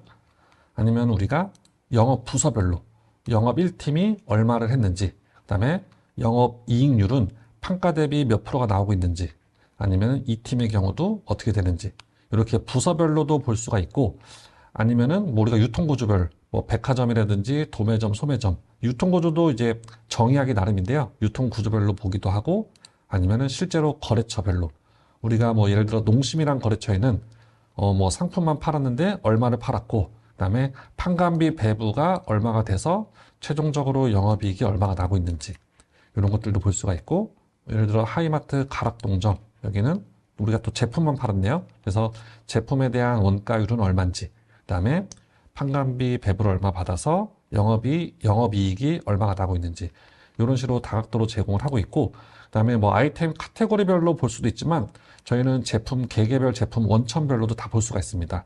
이런 모델은 얼마를 했는지, 그리고 뭐 이런 데스크탑은 얼마를 매출을 했는지. 그래서 저희가 뭐 경영진이 의사결정할 수 있도록 우리가 원가를 알아야만 우리가 얼마를 팔아서 얼마를 남겼는지를 이제 관리할 수 있잖아요. 그래서 우리가 견적이 잘못됐는지, 아니면은 뭐 관리비가 과도하게 많이 잡혔는지, 아니면 제조원가가 높은지 그런 거를 저희가 분석할 수 있도록 제공을 하고 있습니다. 방금 전에 보신 화면은 뭔가 좀 상세하게 본 화면을 이제 설명을 드렸고요. 뭔가 좀 비교해서 보고 싶다라고 하면은 뭐 이런 식으로 여러 가지 형태로 볼 수가 있습니다. 요거는 이제 좀 관리액의 계정별로 상세하게 나오진 않지만 아이템 카테고리별로 매출액이 제일 높은 아이템이 뭔지, 아니면은 영업이익률은 아이템별로 어떻게 되고 있는지. 아까 전에 저희 시스템에서 저희가 필터가 먹는다라고 했는데요. 상단에 조회 조건이 없더라도 저희는 이렇게 필터를 걸어가지고 이 아이템에 대해서 이렇게 보는 거죠. 그러면 이 아이템만 상세하게 볼 수 있고, 실제로 이 아이템이 영업이익률이 어느 팀에서 어느 거래처에 팔았을 때 영업이익률이 많이 나왔는지, 여기는 왜 적게 나왔는지, 이런 것들도 시스템에서 상세하게 분석을 해서 그런 원천 데이터까지 쫓아가면서 왜 이렇게 나왔는지 결과값을 볼 수 있도록 다양한 화면을 제공하고 있습니다. 지금까지는 이제 제가 저희 ERP 내에서 우리 데이터만 가지고 분석한 자료를 제공하는 화면을 이제 설명을 드렸으면은 저희가 경영진들을 위해서는 경영 통계 대시보드 형태로 기존의 이제 BI 이제 화면에 가깝죠. 그래서 대시보드 형태로 제공하는 화면들을 이제 보여드릴 건데요. 여기서는 이제 엑셀 시트 형태가 아닌 이제 그래프 형태로 다 표현을 해서 보여드리고 있습니다. 뭐 인건비 분석을 한번 보면은 우리 회사가 1년 동안 뭐 비즈니스를 했는데 인건비 추이가 어떻게 되는지 이렇게 보시고 뭐 1월이랑 2월에는 이제 그래프가 좀 높게 나왔는데 왜 높게 나왔을까라고 궁금하시면은 오셔서 1월 달에는 상여가 나가서 뭔가 좀 높게 나왔나 보다 이렇게 뭐 간단하게 볼 수가 있고요. 뭐 2월에도 상여가 나가서 그래서 좀 높게 나왔구나. 그러면 뭐 실제로 우리가 상여를 1년에 몇 번 줬는지 이렇게 보시면은 1년에 딱 2번 줬는데 그때가 1월이랑 2월이었구나. 그래서 아까 전에 표에서 여기가 좀 높게 나왔구나라고 뭔가 유추가 되겠죠. 사실 상세한 수치는 급여 모듈에서도 볼 수 있고요. 아니면 이렇게 저희가 이렇게 별도로 시트로도 제공을 하고 있습니다. 그리고 이제 저희가 원가 계산을 하고 나서 실제로 우리가 구성비가 어떻게 되는지 이런 것들도 시스템에서 대시보드 형태로 제공을 하고 있습니다. 우리가 반년 동안 상반기 동안 비즈니스를 했는데 영업이익이 마이너스가 나면 안 될 거 아니에요. 그래서 위로 그래프가 솟구쳐 있으면은 영업이익이 마이너스는 아니고 잘했구나. 그러면 월별로 구성비가 어떻게 되는지, 우리가 판가 대비했을 때 재료비 포션은 얼마를 보이고 있는지, 아니면 노무비 포션은 얼마를 되고 있고 경비는 어떻게 되고 있는지 이런 것들을 저희가 경영진들이 볼 수 있도록 다양한 형태로 제공을 하고 있고, 그다음에 이제 뭐 실적 같은 경우도 많이 보시겠죠. 영업 실적. 영업 모듈에서 상세한 수치는 볼 수도 있지만 이렇게 그래프로 추이를 보고 싶을 때는 여기 와서 보시면은 뭐 매출이 점점 쪼그라들고 있는 것 같다. 뭐 이런 식으로 뭔가 볼 수가 있겠죠. 그래서 여태까지 저희가 보여드린 화면은 저희가 AI 경영 분석이라는 거를 만들기 전에 이제 기존에는 요런 우리 내부 데이터만 가지고 분석하는 위주의 데이터를 제공을 했다라고 하면은 저희는 이제 AI 경영 분석에 대해서는 예측 모델로 저희는 구현을 해놨습니다. 그래서 기존의 데이터는 사실 ERP도 충분히 많이 있으니까 앞으로 어떻게 될지 여기에다가 우리가 AI 기술을 이제 좀 접목시키고 그다음에 GPT도 내재해가지고 이제 AI가 예측을 해주는 거죠. 앞으로 시장 상황이 어떻게 될 건지. 그래서 이런 수익 분석 화면을 보시면은 저희 그래프로 보시면 여기 여기 현지월인데요. 여기까지가 뭐 현재 ERP에서 결산한 데이터라고 하면은 AI는 앞으로 3개월 어떻게 될 건지, 매출액 추이가 어떻게 되고 영업이익이 어떻게 될 건지 이런 것들을 예측을 해줍니다. 그리고 아이템별로도 예측을 해주기도 하고요. 이렇게 AI가 이제 좀 분석해서 나타내는 이제 이 표에 대해서 뭔가 내가 설명을 듣고 싶다든지 하고 싶을 때는 이렇게 저희는 이제 K봇이라고 표현을 하는데, 이 K봇을 열면은 이제 이게 GPT입니다. 그래서 여기서 요 버튼을 누르면은 자동으로 이 패널에 대해서 이제 GPT가 분석을 해가지고 이제 설명을 해줍니다. 그래서 어떻게 흘러가고 있고 어떻게 되는지. 그래서 한번 보시면은 뭐 그래프를 보고 내가 뭐 유출해도 되지만 이렇게 뭐 종합 통찰까지. 그리고 저희는 이제 요게 이제 기본으로는 제가 경영 분석가라고 해놨는데 관점이 다 다를 수가 있어요. 뭐 마케팅 담당자는 궁금한 게 다를 수도 있고, 뭐 인산 담당자가 뭐 궁금한 게 다를 수가 있고, 구매 담당자 입장이 다 다르잖아요. 그러면 예를 들어서 구매 담당자다라고 해서 뭐 재분석을 하면은 이제 GPT가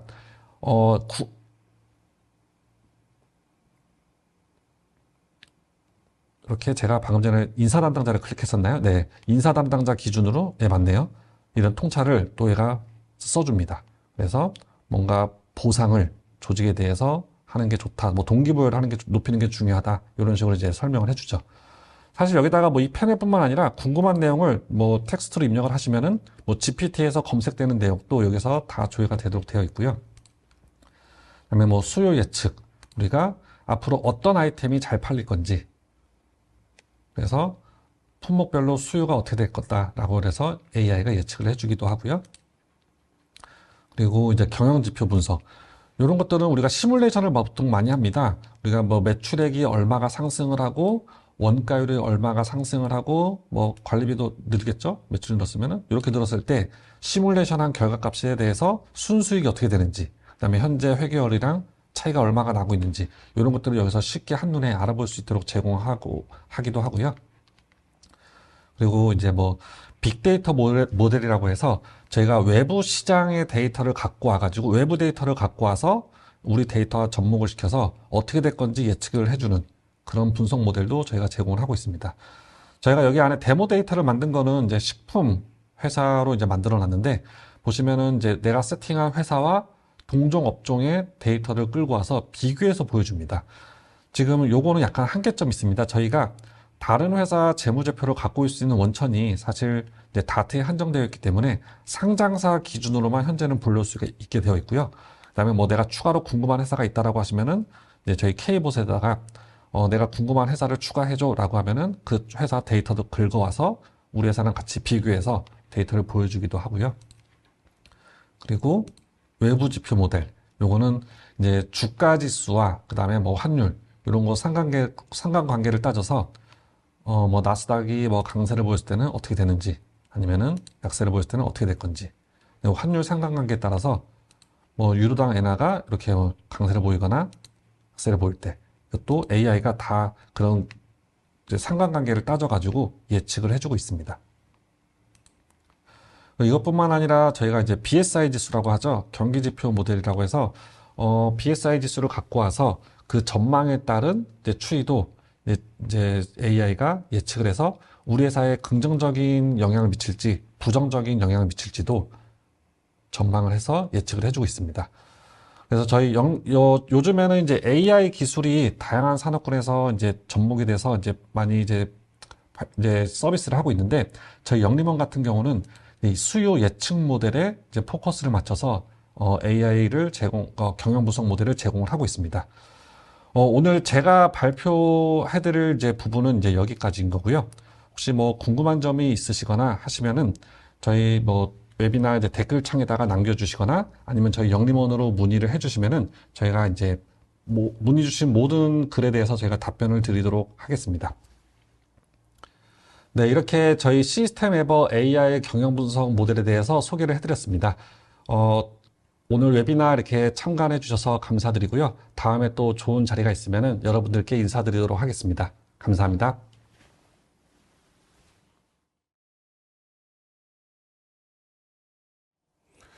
네, 지금까지 저희 웨비나 참석해 주셔서 저희 정말로 감사드리고요. 또 다음번 또 세미나 때 만나 뵙고 다시 또 인사를 드리도록 하겠습니다. 자, 감사합니다.